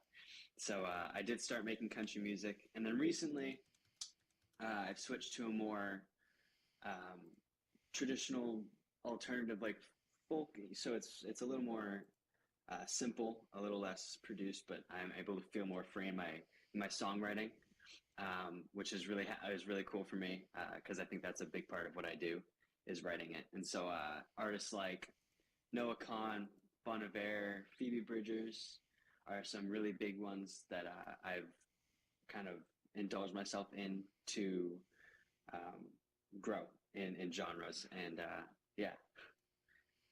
That is awesome. We've got Malachi Guyman with us today. He joins us live here on our big broadcast. So tell me a little bit about the process of learning to play an instrument. It's hard, man. It's I think depending on who you are, it's difficult.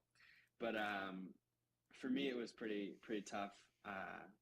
I dove into it because I watched the show called Austin and Ally on Disney Channel, and I saw Austin playing guitar and singing. I was like, yeah, he gets ladies. I can boost my hair and see what happens. So I kind of just did it as a hobby thing, and the more I played it, the more I fell in love with the intricate design and mechanisms that you have to learn to play it. And so I've recently, over the past year, I think, gotten a lot better at finger picking and actually playing up the guitar. And so I think if you really put time and effort into instruments, but really anything, you can get it done. Because I think I spend, hours a day on my guitar and just playing my guitar. I'll write different melodies that I won't even sing to. I'll just be playing my guitar. And I think the ability to do that comes with the countless hours that I put into it. And so Malachi Guyman with us today. His latest is Stay, and he is going to join us. He is joining us here on our big broadcast. We're going to play Stay here in just a few moments. So what are some of your biggest influences growing up, and how have they shaped your work today as a musician? Yeah, I think artists like Shawn Mendes and Morgan Wallen are storytellers. And so that's what growing up listening to country music, I fell in love with storytelling. And so really that's what I do, is I tell a story. And the way to get people to listen to your stories is to put them through music. That's what I do, So listening to Morgan Wallen and Shawn Mendes, both incredible storytellers. And they just have different ways of putting those to music. But I think the way that they told their own stories or told other people's stories or created different stories in their heads was really inspirational to me. It is a great guest with us today. Malachi Guyman joins us here on our big program. So this latest tune that you've got out there, take me through your writing process for this. Yeah, Stay is my favorite one that I've done ever. I really like this one.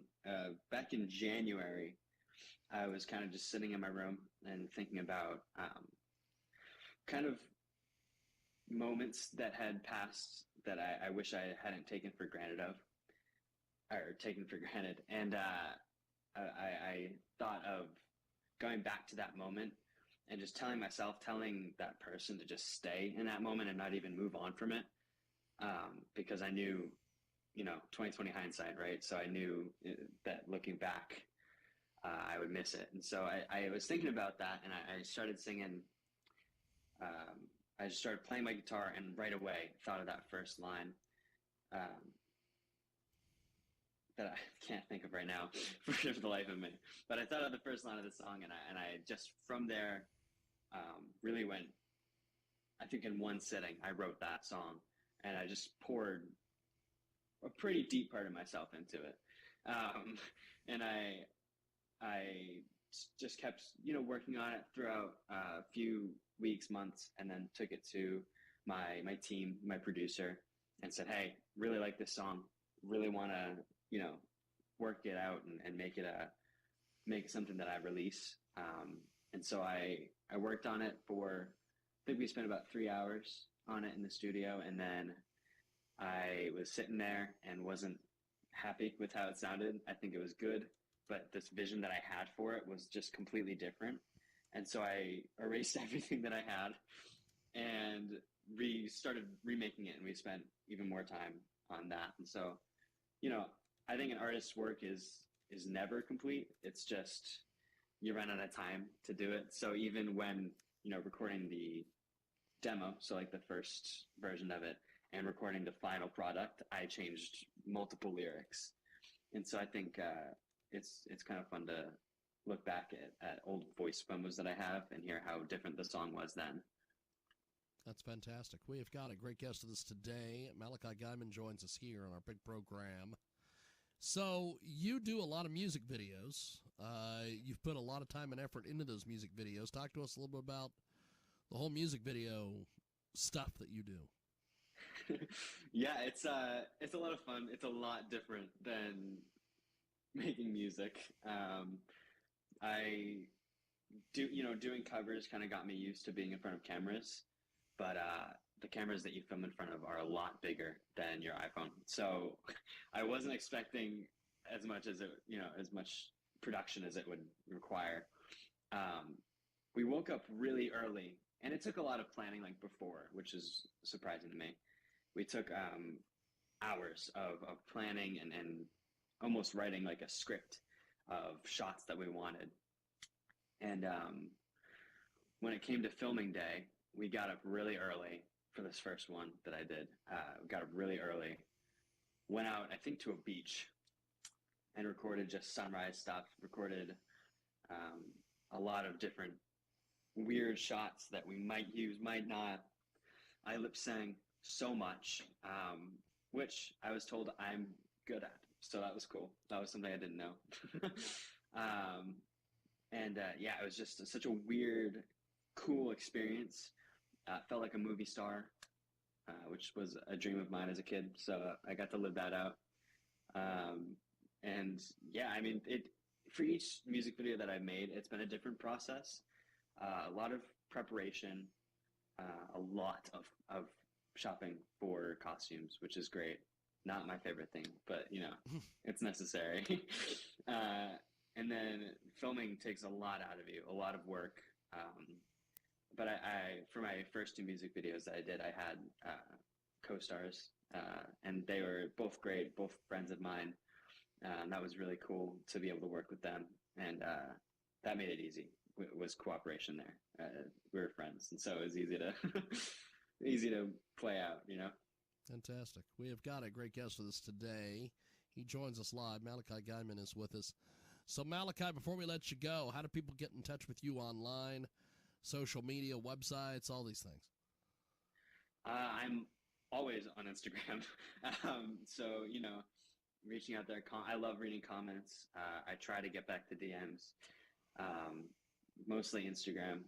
And if, I don't, I'm posting on my story. I'm pretty much always active. And then on TikTok, I'm also on TikTok, not as often, but I do post there. It's Malachi Guyman Music on those 2 platforms, and then Malachi Guyman on any streaming service. So, YouTube, Apple Music, Spotify, whatever. Fantastic. Well, I really appreciate you making time for us today. We are going to play Stay, and have yourself a wonderful, wonderful day. Thank you, my friend. Thank you for having me. Appreciate it. There he goes. That is Malachi Guyman. He joins us live here on our big program. So let's go to Stay. It is here on your Sunday radio broadcast.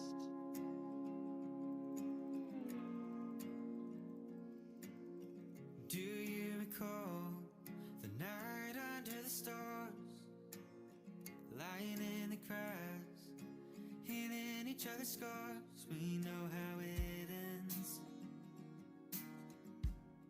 Wish we knew that back then. I still remember the sweater you had on. It brought out your eyes as you sang our favorite song. You sang it so loud. Wish I could hear you one more time. It looks like fate through original plans. Thought we were written in the stars, babe, but we were written in the sand. So when the waves came, they washed us away.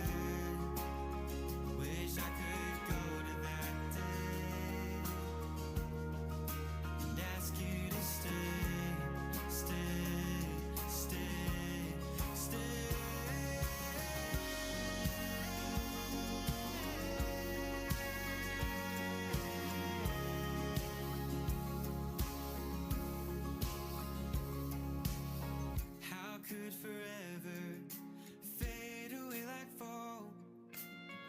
still picking up pieces. One tear and you were gone. You've moved on.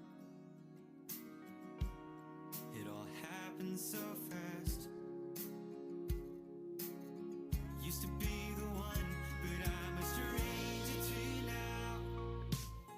You hear my name, but it's just another sound in the crowd. Wish you knew how that felt.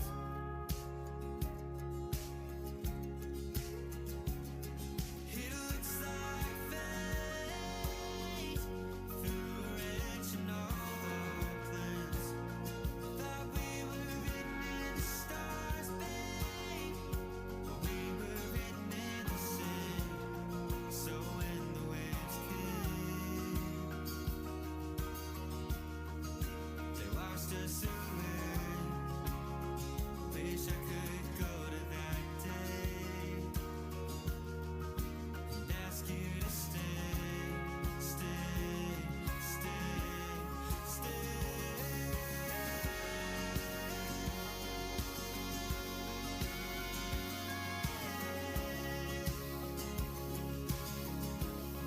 I'd ask you to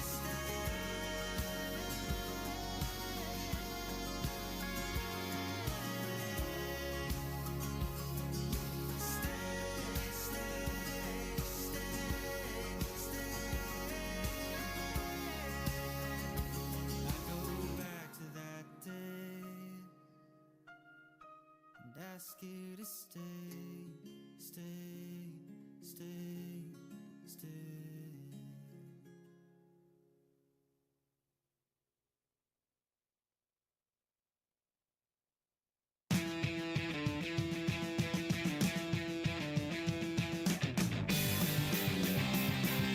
Attention people with Medicare and anyone turning 65.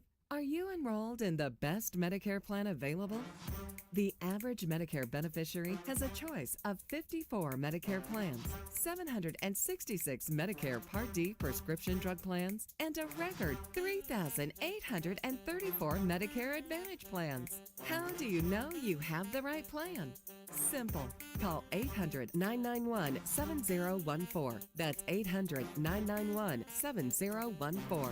The service is free. You may find a plan with a $0 monthly premium, $0 copays, and $0 deductible. Don't gamble.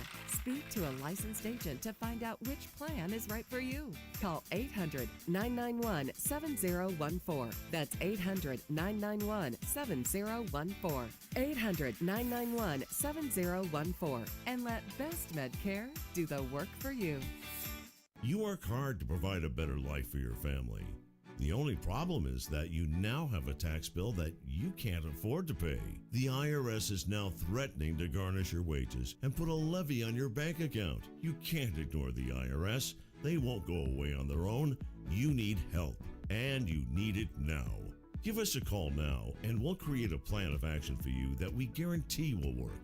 Stop the harassing phone calls. Stop the threatening letters. Stop wage garnishments. Stop any bank levies. And most importantly, put an end to your tax nightmare once and for all. If you have a tax debt of $10,000 or more, call the Tax Pros at United Tax Fix today.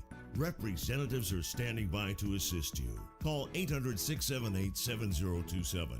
800-678-7027. That's 800-678-7027. Call now. We put something on all the talk show hosts that Ajax can't take off. But we can't do it alone. So please contribute to the Jiggy Jaguar Show. Check out JiggyJaguar.com for more info. If you have ever thought about remodeling your bathroom but were worried it would take too long or cost too much, then stop worrying. Right now, Jacuzzi Bath Remodel has designed a collection of high-quality custom products and perfected the one-day remodeling experience so you can enjoy your new bathroom faster than ever before. It's a worry-free bath remodel from the most trusted brand name in the business, Jacuzzi. A jacuzzi bath system fits in your existing tub space. It's a no-mess installation with an amazing style selection, factory-certified installers, and a limited lifetime warranty. Call 800-763-8517. That's 800-763-8517 right now and get 50% off installations with no interest and no payments for 12 months. Replace that old bathtub today with a walk-in shower for a safer bathing experience. If you have lived in your home for over 15 years, it's time to remodel your bathroom. For a virtual or in-home appointment, call 800-763-8517. That's 800-763-8517. 800-763-8517. You work hard to provide a better life for your family. The only problem is that you now have a tax bill that you can't afford to pay. The IRS is now threatening to garnish your wages and put a levy on your bank account. You can't ignore the IRS. They won't go away on their own. You need help, and you need it now. Give us a call now, and we'll create a plan of action for you that we guarantee will work. Stop the harassing phone calls. Stop the threatening letters. Stop wage garnishments. Stop any bank levies. And most importantly, put an end to your tax nightmare once and for all. If you have a tax debt of $10,000 or more, call the Tax Pros at United Tax Fix today. Representatives are standing by to assist you. Call 800-678-7027. 800-678-7027. That's 800-678-7027. Call now. Thanks for tuning in to Jiggy Jaguar 24/7. Brought to you by Jordan's Juice Barbecue Sauce. Juice it up with Jordan's online at jordansjuice.com. Welcome back to our big broadcast. We are live coast to coast. Boulder to Boulder. Get a hold of the sideline over there at jiggyjaguar.com. JIGGYJAGUAR.com. Lots of stuff going on. You can get a hold of us over there each and every day. So we are going to go to our first guest who is going to join us here in just a few moments. If I can get the internet to work, which is always fun. We're going to ring the group, of course, because you always have to ring the group. And we'll see what's going on here. And we will get our guest in here and see what happens. And get a hold of us over there at jiggyjaguar.com, JIGGYJAGUAR.com. And hopefully our guest will join us. I think we have got our guest with us. How are you, my friend? Welcome to the big broadcast. Okay, I cannot hear you. I can see you, cannot hear you. I'm glad you can hear me, which is always good, because that is a good part of this whole thing. It's probably just a microphone setting on your end. It seems to happen a lot. It's definitely not a big deal. We have got a great guest we're going to talk to here in just a few moments. If you want to get a hold of us online, you can do so. YouTube, BitChute, Rumble, CloudHub, all the various places. And, of course, our official website is jiggyjaguar.com, JIGGYJAGUAR.com. And for our music interviews, you can go over to kjagradio.com. That's KJAGradio.com. Each and every Sunday, the Jiggy Jaguar Experience, 2 Central, 3 Eastern, 12 Pacific, and 1 p.m. Mountain Standard, and or 12 p.m. Mountain Standard. It would be it would be 1 Central. I don't know. Time zones. It's just insane. I've been saying it off this sheet for 20 years. It seems like 2 Central, 3 Eastern, 12 Pacific, 1 p.m. Mountain Standard. There we go. Michael's going to join us here in just a few seconds as soon as he gets some adjustments made on his end. And, of course, you can check us out each and every week on the Jiggy Jaguar Experience over there on 990 WBOB out there in Rhode Island, of all places. 50-plus AM FM stations across the country and around the world. And, of course, our official website is jiggyjaguar.com. JIGGYJAGUAR.com.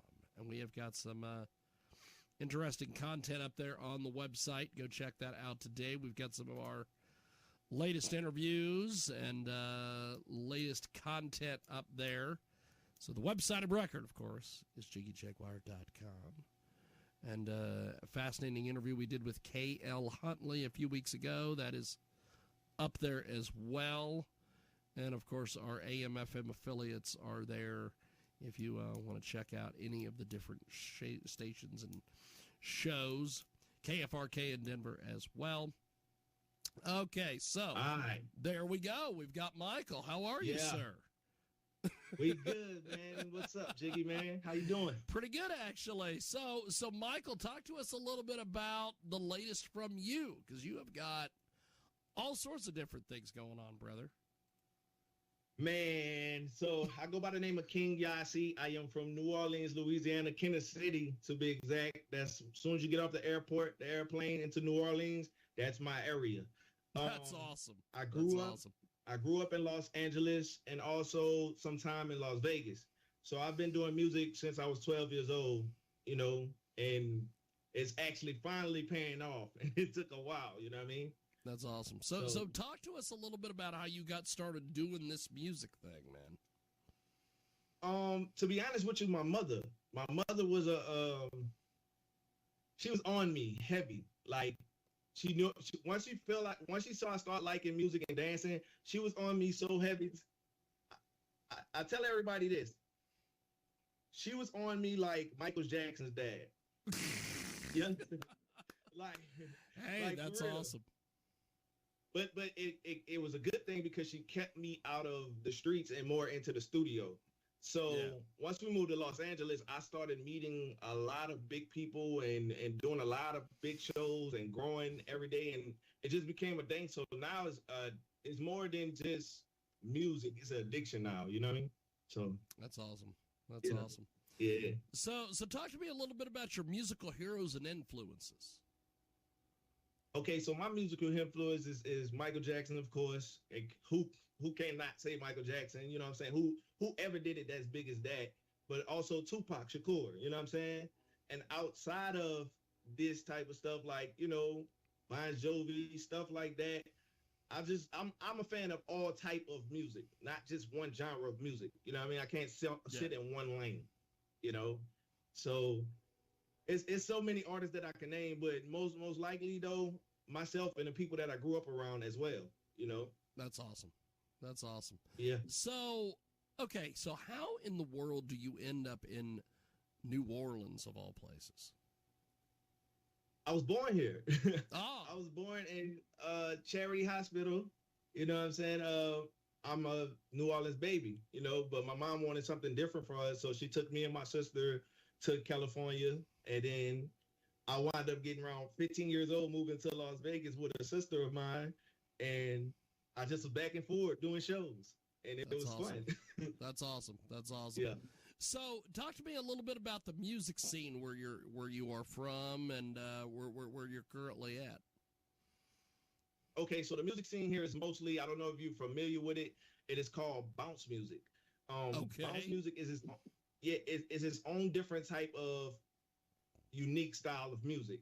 So a lot of people from here, they're addicted to their culture. So the people like me and other artists that are making different music, it's kind of hard for us, but it's not hard for us if we come together. Like the bounce era, they come together. You cannot go in New Orleans without having bounce. If you got a Jiggy Jaguar song and it has it don't have bounce on it, they're gonna bounce it for you.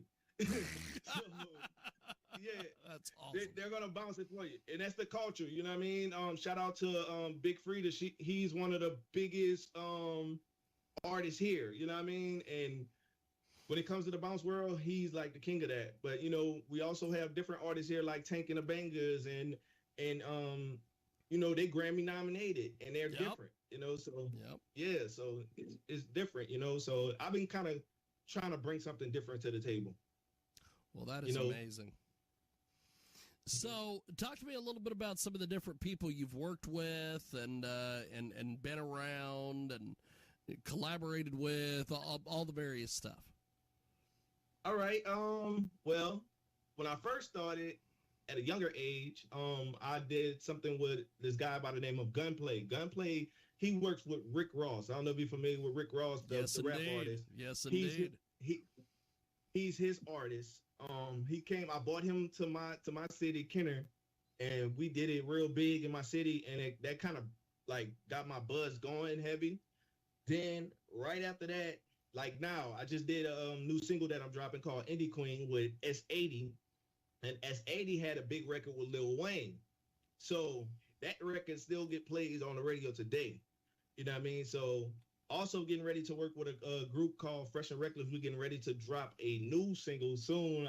That's a surprise. But like I said, I'm an all genre artist. So I have different genres of music. For instance, the song with S80, that is the bounce world that I told you about. Then I also have the alternative music where I do my rock rap type deal. And then I also have something called Southern Soul. That's more of our older vibe for the Krugers. You know what I'm saying? So yeah. So I actually have a single coming out that's out right now called Big Old Booty for all the older women. Big old booty, baby. Big old booty. And they're loving it right now. We actually get ready to shoot that video in a matter of months. So we working, man. That's awesome. Well, talk to me a little bit about Indie Queen. We are going to play that here in a few moments. Okay, so Indie Queen, that came from motivation. Like I'm very spiritual, you know what I mean? Yes. I don't do nothing without putting God first. Yes. So with that being said, with Indie Queen, I kept seeing all the women being called out their name and downgraded. And I wanted to inspire women on a whole different level to let them know, like, I don't care what race, what age, how you are a queen. Start uplifting yourself. Stop thinking that you have to just show us your skin because that.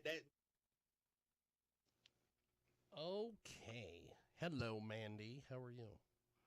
I'm good. How are you? I didn't think we were doing this anymore. No. I was just finishing up with the with my other guest, and they went long.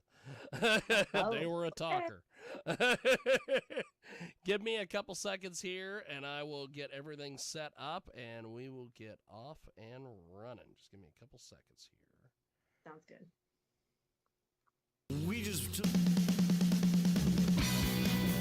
Welcome back to it. We are live as live can get, coast to coast, and put it up on iHeartRadio today, and of course AM/FM.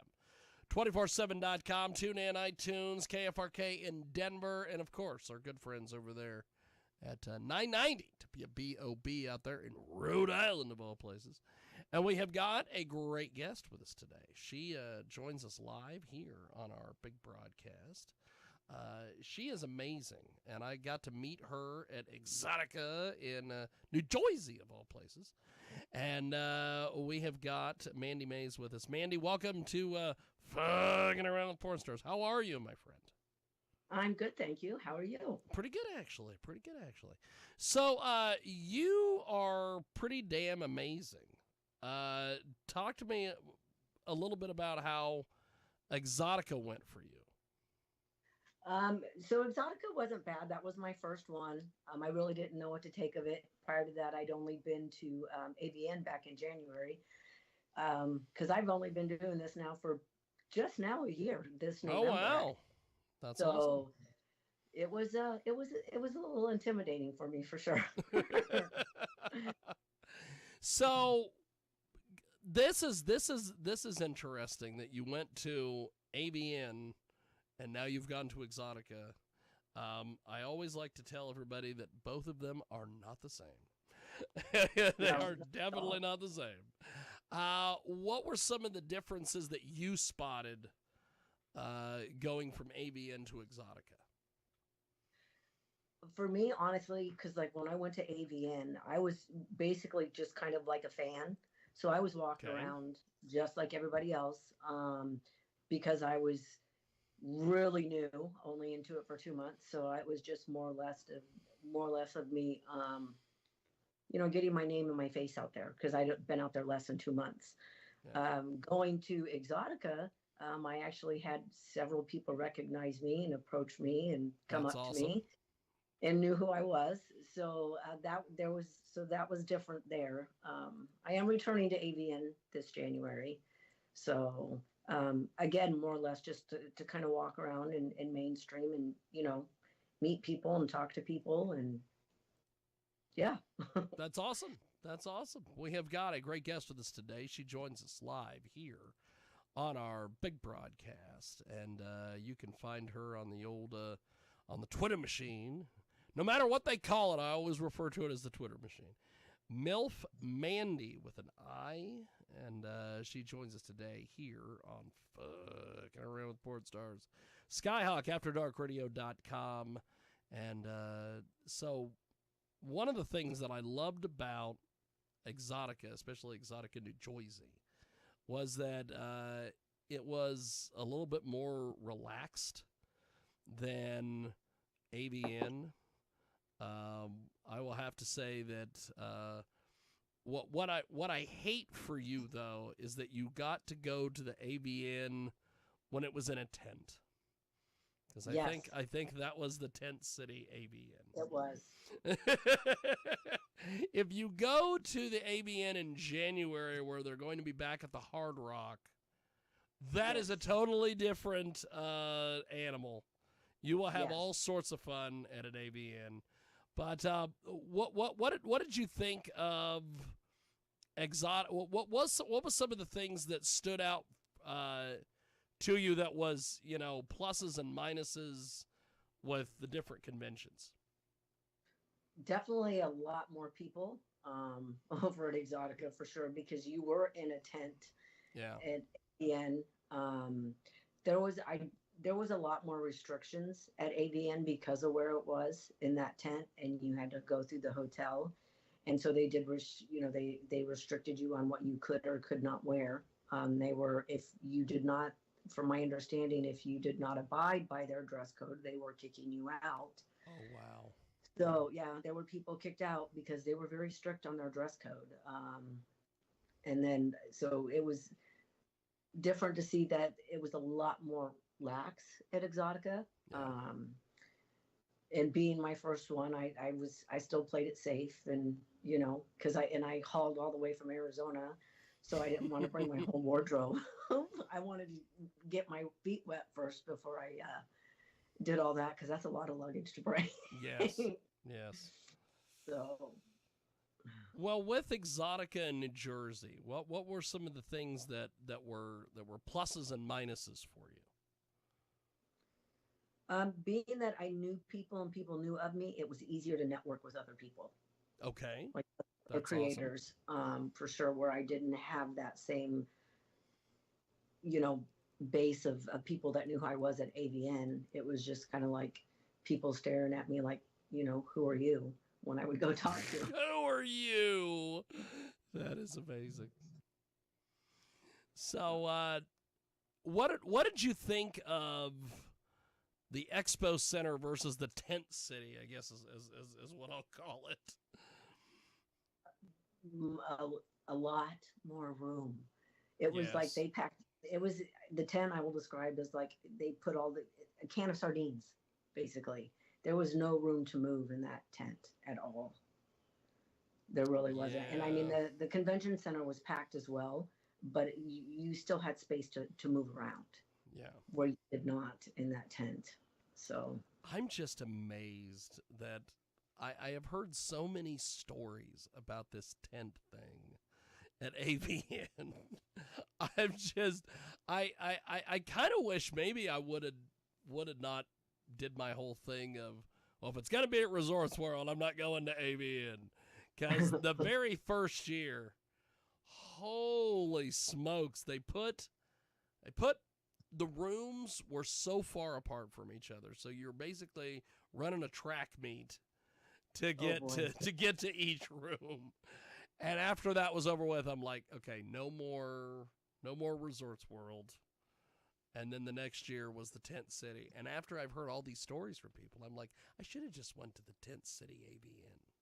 Because I bet that was just wild.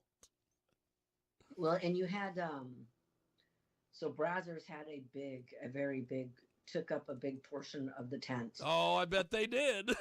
Yes, they did. My free cams, the same thing. They took up a very big part of the tent. You can definitely tell who actually, put the money in to put up their display. Why am I drawing a blank? Loyal fans, their area was pretty big. So was Naughty America's. And they took up the majority of the room, and that's kind of where all the fans were. So you knew you were getting near their booth because that's when it was worse than it kind of started. You couldn't move. Yeah, it probably I think was. they should have placed them differently, maybe more towards the back side of the tent instead of the front of the tent when everybody's trying to get through. Yes. Yes, that. I get it. They're big, they're popular, but you know what? People are going to go to the back of the tent to see them also. Well, that too. Mandy Mays is with us today. She joins us live here in our broadcast, and you can find her on the Twitter machine, MILF Mandy. And so how in the world did you start doing all this? A friend of mine, actually, she was not so much doing like the mainstream, but the OnlyFans thing, and that's kind of where I started.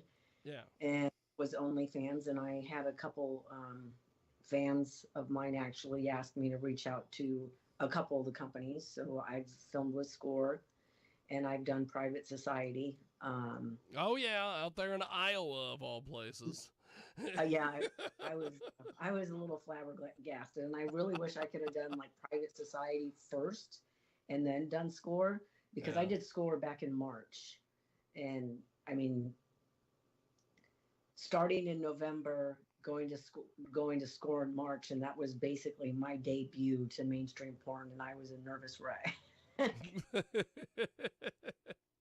So it was definitely a lot easier with filming with Private Society, and I wish I could have like flipped, like I said, and done Private Society first and then done Score, but we'll see what happens. So, but I mean, I only do this like part-time right now. I have a normal job. Yeah. Because I have to pay my bills. Yeah. I just do the whole porn on the side to help that income. So we'll see where it goes. I mean, I've had other companies reach out and express interest, so we'll see. That's awesome. That's awesome. Right now, I'm on the Hot Gilf Tour train though, so I'm excited. That started next year. Well, we have got a great guest with us today. Mandy Mays is with us. You can find her on Twitter at MILF Mandy, and I will have to say that Exotica, New Jersey, was very interesting. That I have been to the Chicago ones many a years in a row. This was my second New Jersey Exotica, and I don't know. They always say that New Jersey Exotica is the biggest one of them all. I don't really know if that's the case. I think maybe they sell more booth space at that at that Exotica than they do others. But one of the things that I loved about you and all the various the Hot Gilf Tour and everybody is that you guys were so organized and you had everything put together, and it just very, very impressive group of ladies. We try to be. So how did you go ahead. Go ahead. I mean to step on you. Go ahead. I think that comes with maturity. Just yeah. So how did you end up on the Hot Gilf Tour?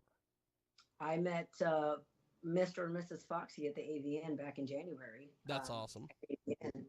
And we clicked really well. Just, became instant friends. And when Mr. and Mrs. Foxy started putting the group together, they reached out to me and asked if I had any interest in joining. And I mean, to be honest, yes, age-wise, I'm old enough to be a GILF. But I'm not a grandparent. I don't have any grandchildren, but I'm sure, there's several young men out there that wish that their grandmother looked like I did. I worked very hard for what I have. So I seen it as an opportunity and exposure. So, and that's how I looked at it. That's awesome. That's awesome. So, besides ABN coming up in January, what are some of your other plans for the new year? I know we have a shoot house we're doing in February. Dates have not been dates have not been cemented in, but we're doing a shoot house in February. I would like to make the trip out to Chicago to go to Exotica in April, because I've heard good things about Chicago as well. Yes.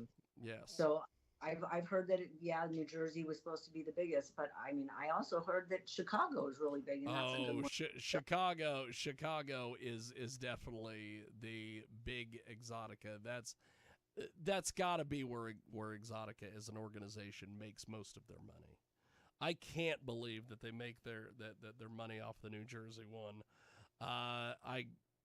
Because it's a madhouse in Chicago. Yeah, that was even like my first, because I'm an Arizona native, so my traveling has been slim to nothing, and if it has been traveling, it's been to like just states surrounding Arizona. So that was my first time on the East Coast that far, so to New Jersey, and I will have to say it kind of floored me seeing those toll roads. Yes. Yeah, toll 8 roads lanes going down to 2. Yeah. One of the things that I love about Arizona and Texas, New Mexico, that whole part of the nation, hardly any toll roads, if any at all. We don't have toll roads in Arizona. Because I'm like, I pay enough in taxes. Why do I have to pay to drive on the streets? Yes. Yeah. Yeah. It just, I was absolutely, I mean, I'd heard about it, but I was just like, what the hell is this? Well, I'll tell you, the first time that I went to New Jersey years and years ago, not because of Exotica or anything, but because my photographer Michael Nagy was moving back to Arizona, or was moving from Kansas to New Jersey, and he's like, I've got this U-Haul and I don't want to be by myself, and he goes, if you go with me on the ride, he goes, I'll buy you plane tickets and fly you back. And I'm like, okay, fine. I'll take a free trip. So, but that is one thing that I noticed when we got to New Jersey. Holy smokes, the toll roads. And they are expensive toll roads. Yes. Holy crap. And I don't know who designed those roads or their freeways, but they're nuts. I mean, I'm glad I did not have to drive. It was a little bad being that I had to be dependent on other people, but it was just like, I would not want to drive here. Yeah. No. Yeah, that is just not going to happen. That is just that is something that wow. I just got to the point, like, that was this last January was the first time, I think, that I drove by myself to Vegas and through Vegas. I don't like driving in Nevada either, but I'll drive there. At least I don't have to pay for a toll. But I mean, crazy drivers there too. And I will not drive in California. See, I've never been to California, so I don't know. I know that's insane. I know that the drivers, for whatever the reason, the drivers in Kansas City compared to the drivers in Vegas, I'd rather drive in Vegas than I would Kansas City. Holy smokes! Really, never been to Kansas. Oh, Kansas City's insane. I'm trying to get Exotica to throw an Exotica in Kansas City, but so far I 3 years in a row I haven't been able to get them to switch away from Washington D.C. and do the Exotica in Kansas City, because it would be perfect. The airport's near where they would have the convention, the whole thing. And that's kind of like in the middle of the map for everybody. That too. I'm just like, why can't we do this in Kansas City? But they are ABN decided they had to go first. So they were like right after New Year's Eve. Oh, wow. And then XBiz was the week after. And so a whole bunch of people were like, I've never been to XBiz, so I'm just going to blow off ABN and go to XBiz. So then the following year, ABN's like, okay, we've learned our lesson. Never go before XBiz. So they have theirs on the last week, because usually what happens is if we go to AVN, we drive. So we'll leave on Martin Luther King Day on that Monday, and we'll drive to Arizona or New Mexico, stay overnight, and then get up and then drive the rest of it to AVN or Vegas for AVN that Wednesday. And we stay Wednesday, Thursday, Friday, and then we leave Sunday. But yeah, that's quite the deal. The drive is one thing. I will have to say though that it is a longer drive to New Jersey than it was. Did you drive? Oh yeah, we drove. We were dispatched with bringing the booth for Giovanni. So we had the booth in the car.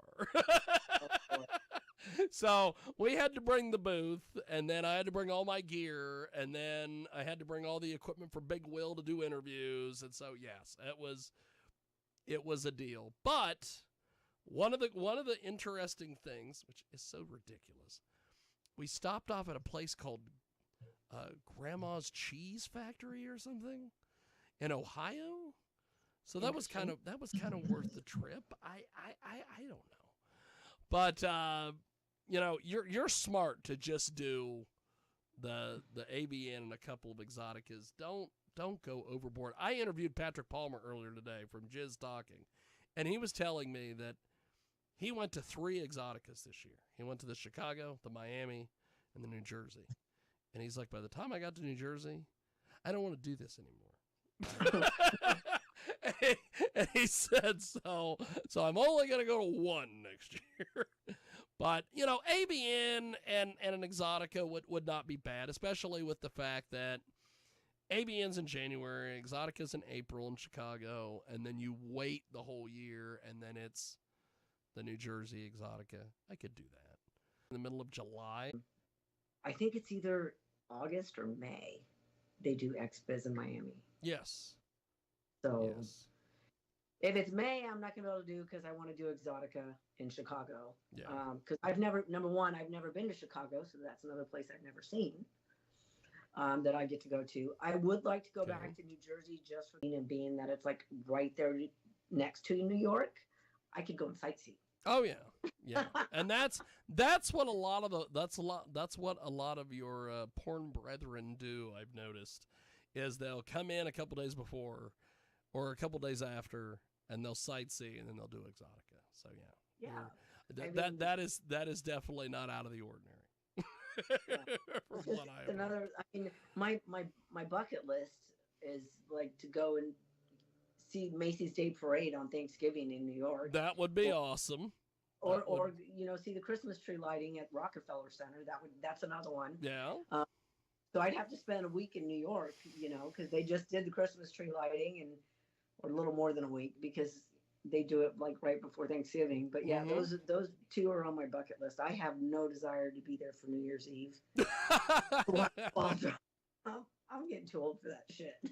I would think a New Year's Eve in Vegas might be fun. You know, I've never done New Year's Eve in Vegas. But yeah, you're probably right. It probably would be fun. And I would like to just go and people watch. There you go. Oh my God. That's what I do now when I go to Vegas. I go and people watch. You go on to Fremont and that's right. Go to Fremont Street and just hang out and watch all the all the freaks come out at night. Watch all the freaks get. There you go. We have got a great guest with us today. Hot wife Mandy Mays is with us at MILF Mandy with an I, by the way. So how did you come up with your porn name? There's always interesting origin stories with the porn names. I asked a girl one time about her porn name, and I guess it was her boyfriend had been stolen from her by some stripper, and so that was the name. So she adopted that name. There's all these weird stories. What is your story?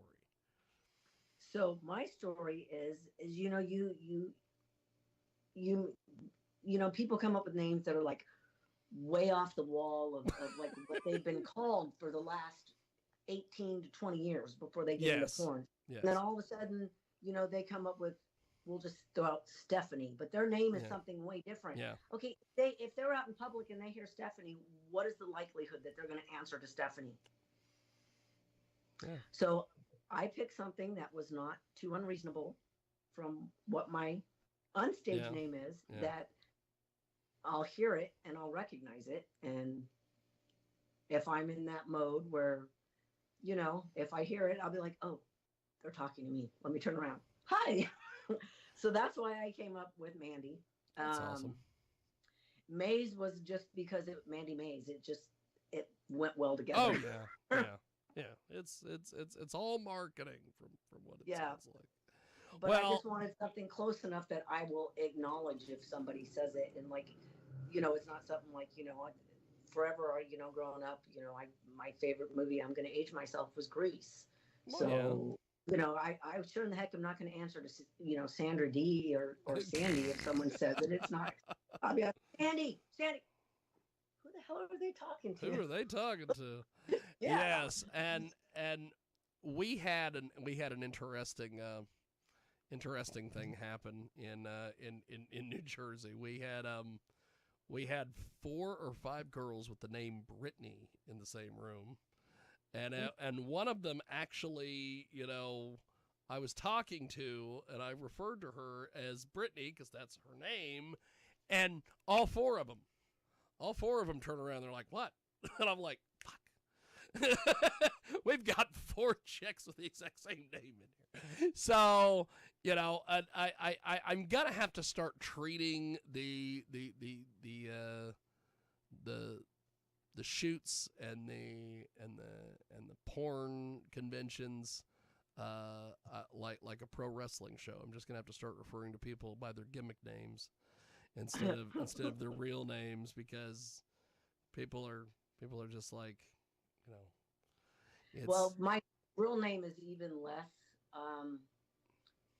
It's very uncommon. It's not something that you hear on a day-to-day basis. So it's like, for example, all through kindergarten to when I graduated high school, I had one other girl in 12 years of school that had the same name as I did. Wow, that is amazing. So, yeah. So it's like, not my name is uncommon. I've only met a few others with the same name, different spelling, but you know, I'll be 50 years old in 2025. So I can count on one hand how many times I've come across someone.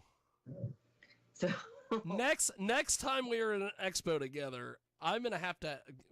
You're gonna have to pull me aside and tell me that name, because I am fascinated now, because I'm like, what? that where you're like, I could count on one hand, you know, that is crazy. Like 3 fingers too, like three people. That is crazy. Yeah. I am going to spend from now until Chicago trying to figure out what the hell that name is.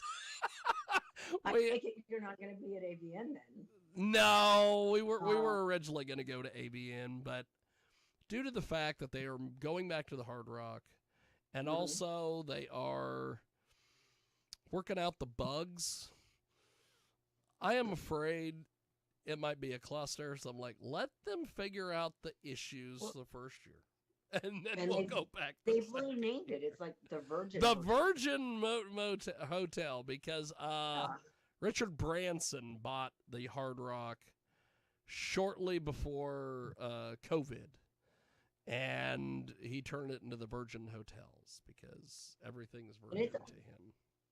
And you're going to invite a bunch of porn stars. And you're going to invite the porn stars. And there's a lot of people that said part of the reason why the Hard Rock, why the porn convention, or as I call it, the porn awards, left the Hard Rock was because of the name. It wasn't that way. The real reason is a couple of cam girls got some people in trouble at the. Oh boy! Basically, a couple of cam girls took a couple of porn marks upstairs and charged them, And someone from the gaming commission found out about it, and they fined the management of the hotel, and they're like, never again.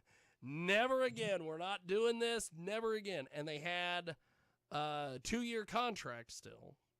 And the first year was COVID year, so they were able to get out of that.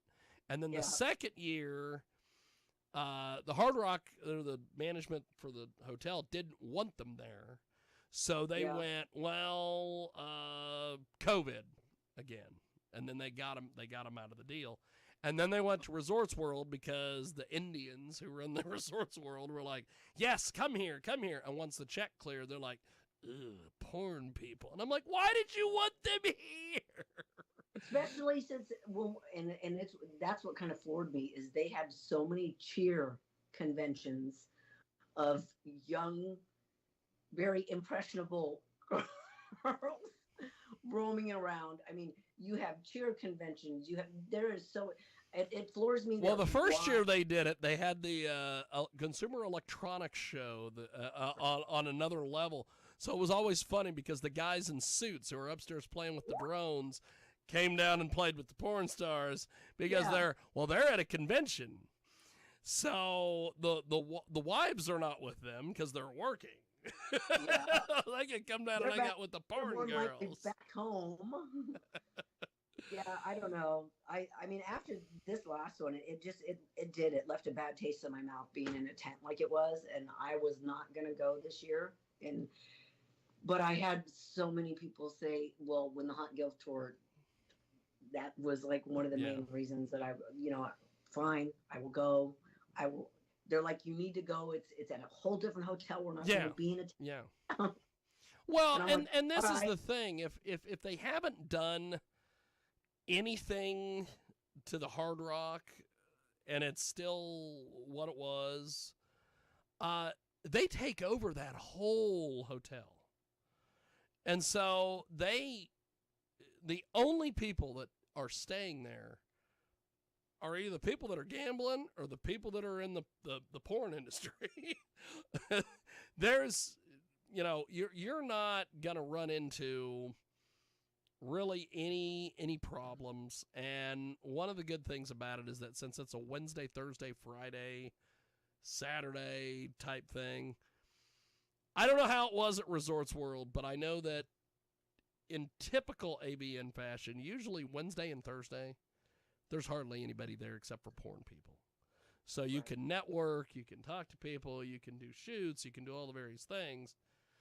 But then Friday rolls around and the Lamont the Marks show up, and then it's just a madhouse every day. And then, they have the awards Saturday, which usually what happens is they advertise they're going to be there till 3, but usually people shut everything down about 2:00, and they get ready for the awards. And then of course, hardly anybody goes to the awards. People like going to the red carpet. They like walking the red carpet, but they don't really go to the awards. Walk on this red carpet right here. That's it. They have the red carpet set up. There is a lot of times that we'll have press passes for the red carpet, and we'll interview. They'll have the photo red carpet, and then they have the video red carpet, and they have everybody go down it, and I'll do interviews. People are doing interviews, and oh my God, it's the greatest thing in the world. And then when they come off the red carpet, there's like a little bar area, and then you see a good majority of people just leave. And I'm like, where are they going? And I asked somebody one time, I said, where are they going? Are they going to the awards? And they're like, no, they just want to rock the red carpet.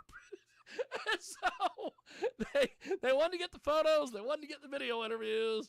They're like, oh, I'm so excited for the AVNs. And then go get a drink and leave. So it's like, okay, cool. And the first year we went to Resorts World, that's basically what we did. We went and did the interviews, and then the woman that was running one of the red carpets was a friend of mine, and we're like, hey, what are you doing? And she's like, well, I'm not going to the awards. And we're like, okay, let's go get dinner. So that's usually how that whole thing works. And usually, like with the red carpet, they never tell anybody that they're on the red carpet until the day of. And it's a big scramble. And they do that with the press. And so, like, the first year that we were at, or the first year we were at Resorts World, they're like, oh, we'll have all the press passes available on Saturday morning. So Saturday morning rolls around, and I show up to the press room. Oh, we don't have them yet. We'll have them at noon. So I showed up at noon, nothing.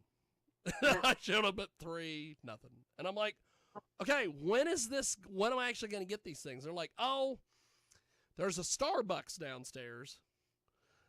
Just meet us there. Wow. And so, organization. So essentially, me and 15 other people were just hanging around down there, and here comes the guy. And he's like, you guys need passes? And he was just passing them out. And we're like, okay, perfect. And then, of course, then we had to hurry up and run to the red carpet because it started at 5, and we didn't get the passes till 4. Oh, God. So, yeah, it's all sorts of fun. I didn't stick around for the show because I had this past January, I didn't stick around the show because Mr. Mays, he was actually working in Vegas and had been working out of town for a while. So I had, being as new as I was in that, I spent Saturday with him before I headed back home. So awesome. I didn't even go near AVN that Saturday. Well, you know, I had enough. They don't really. I've seen some of the AVN awards on Showtime because Showtime used to show the AVN awards, and it looks fun, but a lot of times, like for instance, and this will be a deal come the beginning of January. They have these fan voted awards where they put in all the content creators. They put in all the OnlyFans girls and everybody. They let them have their own little awards. Well, they have a massive amount of people who vote on these things. And they have a massive amount of people who go to the AVNs just so they might be able to win one of those awards. I have always thought what they should do is let the fan-voted people have their own little award show before the actual AVN. Yeah. And then they can get up there and they can, thank their people and all the stuff. Because what they do now, which is stupid, they run a graphic. Oh, blah, blah, blah, blah, won this award. And they do it at the beginning and they get it out of the way. And it's just like, we're moving on and doing the real stuff. And it's like, guys, you could sell some extra tickets. Yeah. If you had all the content creators, paid in to get into the awards, and then you had all the content creators people pay to get into the awards, and just give them their own little award like an hour before the AVN starts. Yeah. But you'd have a whole different, because you would have a whole different marketing whole different deal. Yeah. And you'd bring in more people because they would be out in the convention, hoping to run into that person that they voted for to get nominated for that award. Yes. So, I think they're missing a whole. They're missing a boat, man. Yeah, for sure. That's like the OnlyFans, the loyal fans, and the mini-vids of the world. It's taking over. Yeah. It really. I mean, there's a new 100 people every day. What I think is interesting, and I say this to them all the time, and usually I'm told, oh, thank you, blah, blah, blah. I don't view myself that way, blah, blah, blah. But I mean, I remember it would probably be about 10 years ago now, 2016, 2017, we started, going to all these porn conventions and all this stuff. And I would interview guys like Tadpole or Lola Booty Love or people like that. And they were just, content people. They had a ManyVids account. Oh, whatever. And they'd have booths or they would just be at these events marketing. Well, now they are the porn people. Yeah. Tadpole's got a giant booth at these conventions. The guy. I got to meet Tadpole. Have you met Tadpole? I got to meet him in New Jersey. I did. He is just such an unassuming guy, but he's a porn guy now. Yeah. Whether anybody likes it or not. I have a few press people who always, because they know me and Tadpole are buddies, and they're always like, I don't get Tadpole. He's just some fat guy. Blah, blah, blah, blah, blah. He's just a gangbang guy. Blah, blah, blah. Well, I went and helped Tadpole. I was in the Rebel Rider 100 Man Gangbang a few years ago that he did in Chicago. And before that started, he had him help. I helped him set up his streaming and all this stuff so we could do online stuff. And he showed me, which I guess the guy doesn't give two shits, but he shows me what he's making on ManyVids. Yeah, he's a porn star. He's making a pretty good amount of cash. So whether people want to recognize this guy or not, that's their business. But that's the thing, is I think a lot of these XBizes and AVNs are missing the boat, because these people are the porn people now, whether they like it or not. Yeah. And it's just, unfortunately, they have COVID to thank for it, because I mean, well, that too. Because when we couldn't leave the house. Yeah. So what was there to do?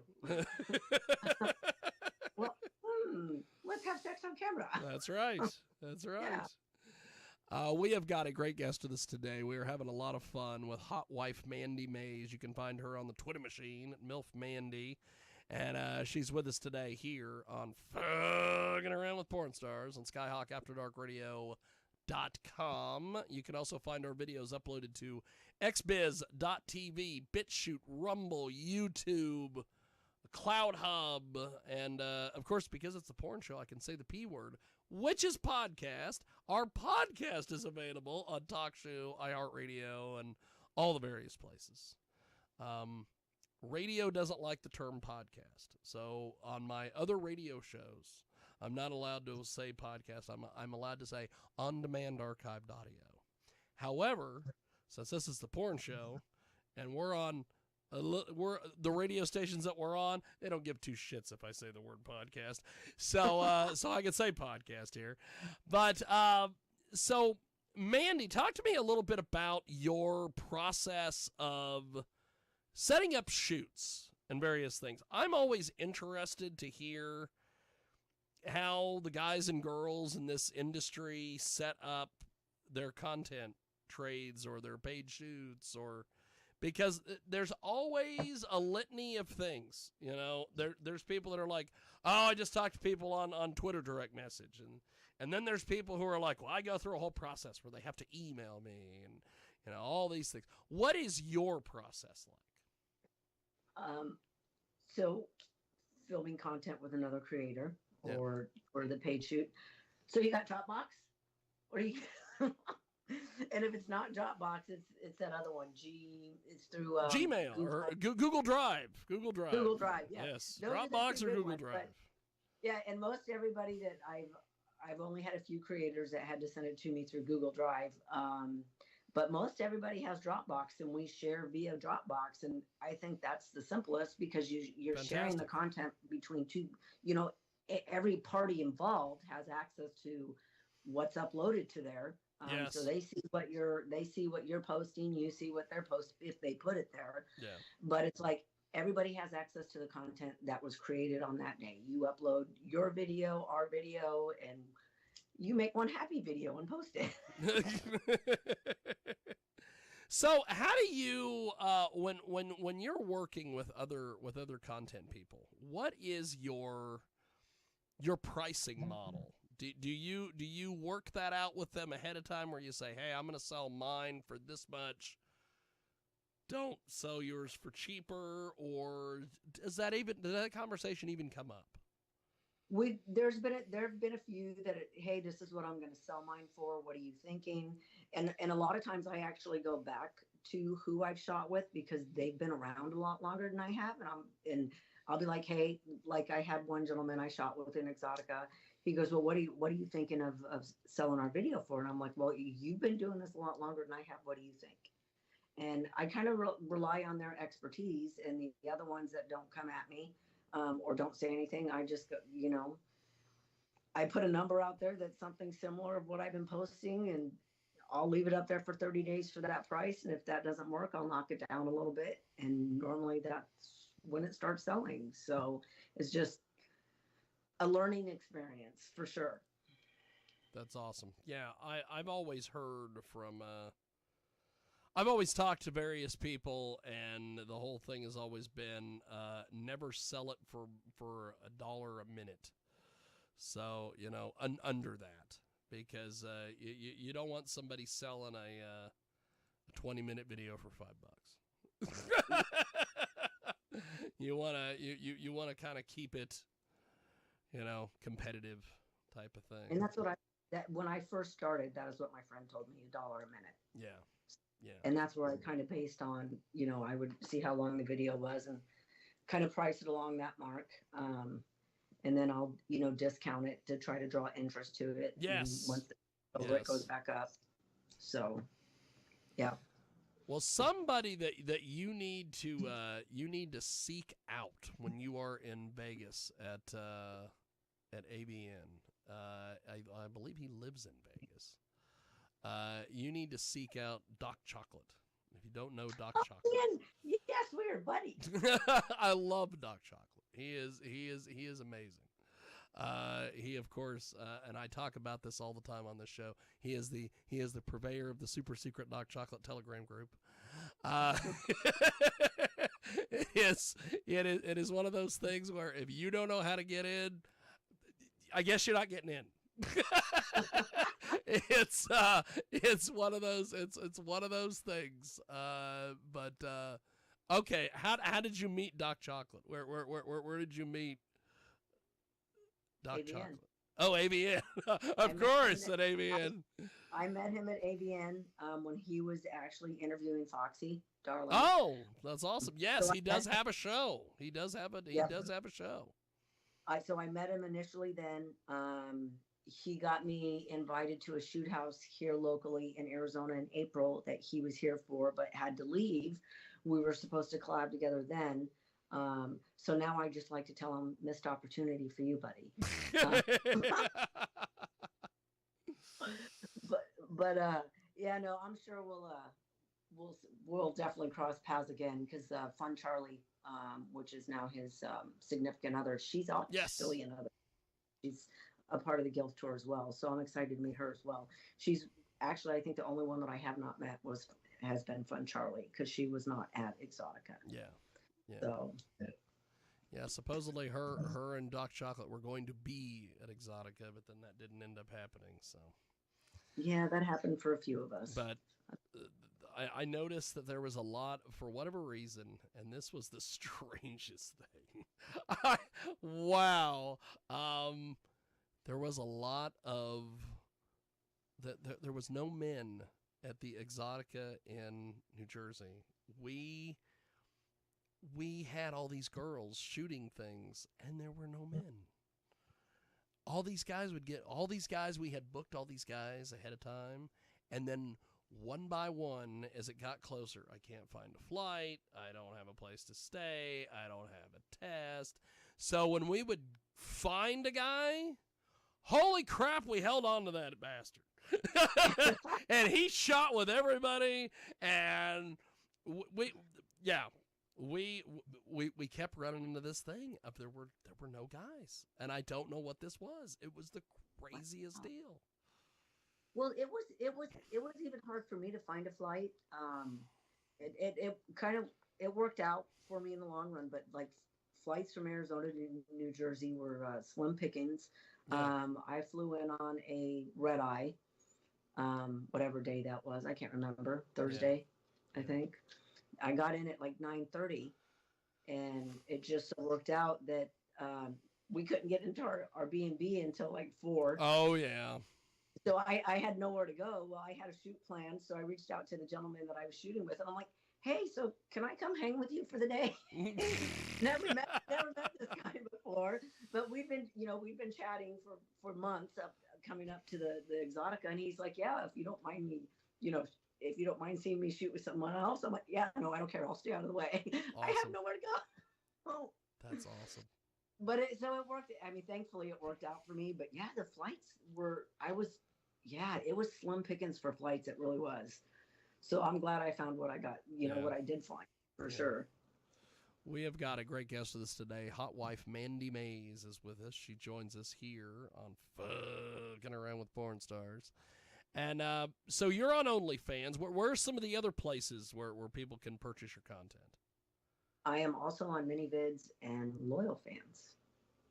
So how has the Loyal Fans experience been for you? Do you see a lot of traffic and all that over there, or? I know I'm not utilizing it to its fullest potential, and I know there's a lot more for me to learn. That's because I mean it's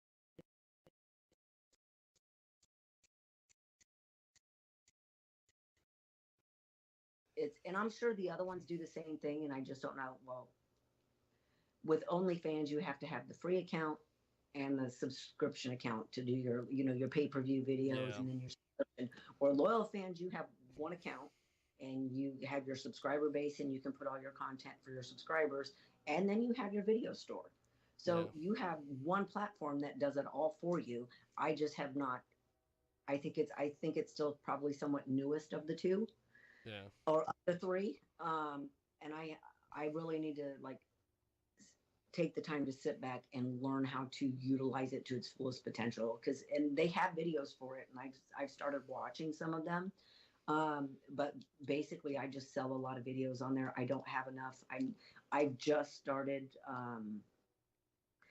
where I've been good and started updating my free OnlyFans page and going back and putting my pay-per-view videos on there. And I'm also adding those to the subscriber, because I have the subscriber base set up on Loyal Fans. I just was not posting. So I've started posting on there.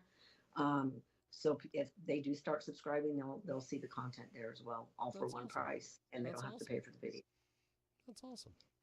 We have got a great guest with us today. Hot wife Mandy Mays is with us. You can find her on Twitter at MILFMandy. And so before we let you go, what content do you have coming out soon that people can be on the lookout for? Most recent one would be I'm advertising it now, is with King Cobra. It comes out this Wednesday. Following that will be a threesome video with Carissa Cox, and I just have to decide. We have a few videos together, so I just have to decide. We created I'm drawing a blank. The Hot Wife Chronicles. Yes. So I've released part 1, part 2. I've got to release part 3. And when we were in California, we did a scene with Stretchmaster. So I have that one to release as well. And then Carissa's actually getting back into filming. She had to take some personal time off. And we're going to get back on to adding more to our Hot Wife Chronicles for everybody to see. That's awesome. That's pretty fantastic. Well, I really appreciate you making time for us today. Thanks for coming on and spending as much time as you did with us. I have really enjoyed getting to hear about your adventures and some of the different things you have coming up. And I look forward to seeing you in Chicago. I look forward to seeing you. I expect you to hunt me down for my name.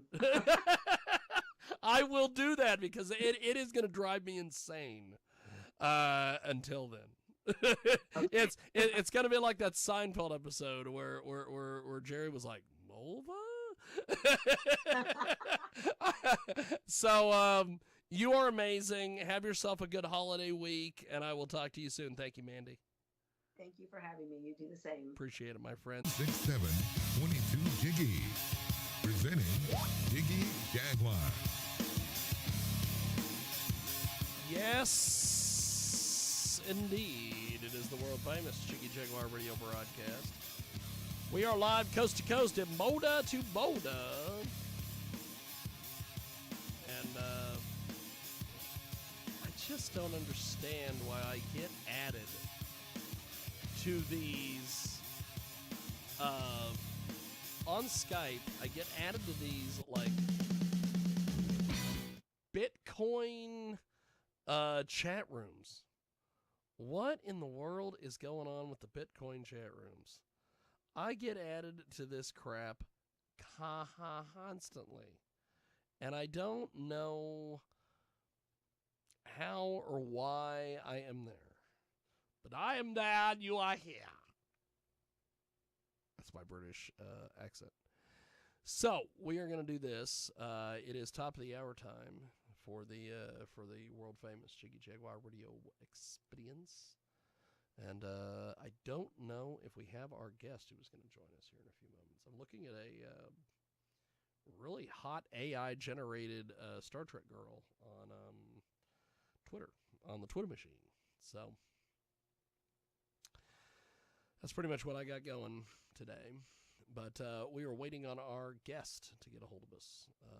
She will be joining us, hopefully, here in a few moments. And we will see what happens.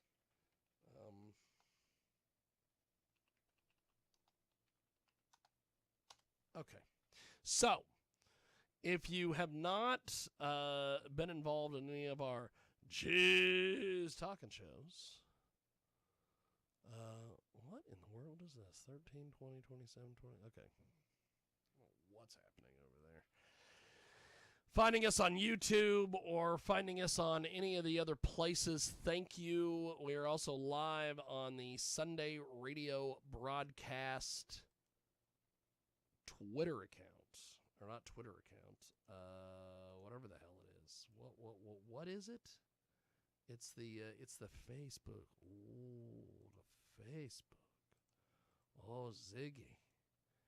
You are talking the shit on that Facebook. They are talking the shit on me. That's what Johnny always says. Johnny on the spot. So it is 4 Central, 5 Eastern. Thank you for joining us. We are live. Whatever happened to that guy? Whatever happened to the Des? The Des from the Des show. I don't know. He vanished. He vanished. He got out, as they say. Get out. Just get out. So, I don't know where our guest is. I would hope our guest would make their way to the Skip-a-Skypa. Ooh, Skip-a-Skypa. We're going to hope that they make it there. And if they do, awesome. If they don't, well, that's fine too. They don't have to make an appearance. I won't hate on them if they do or if they don't. Why don't we do this? I don't think we're going to see anybody on the I haven't seen anybody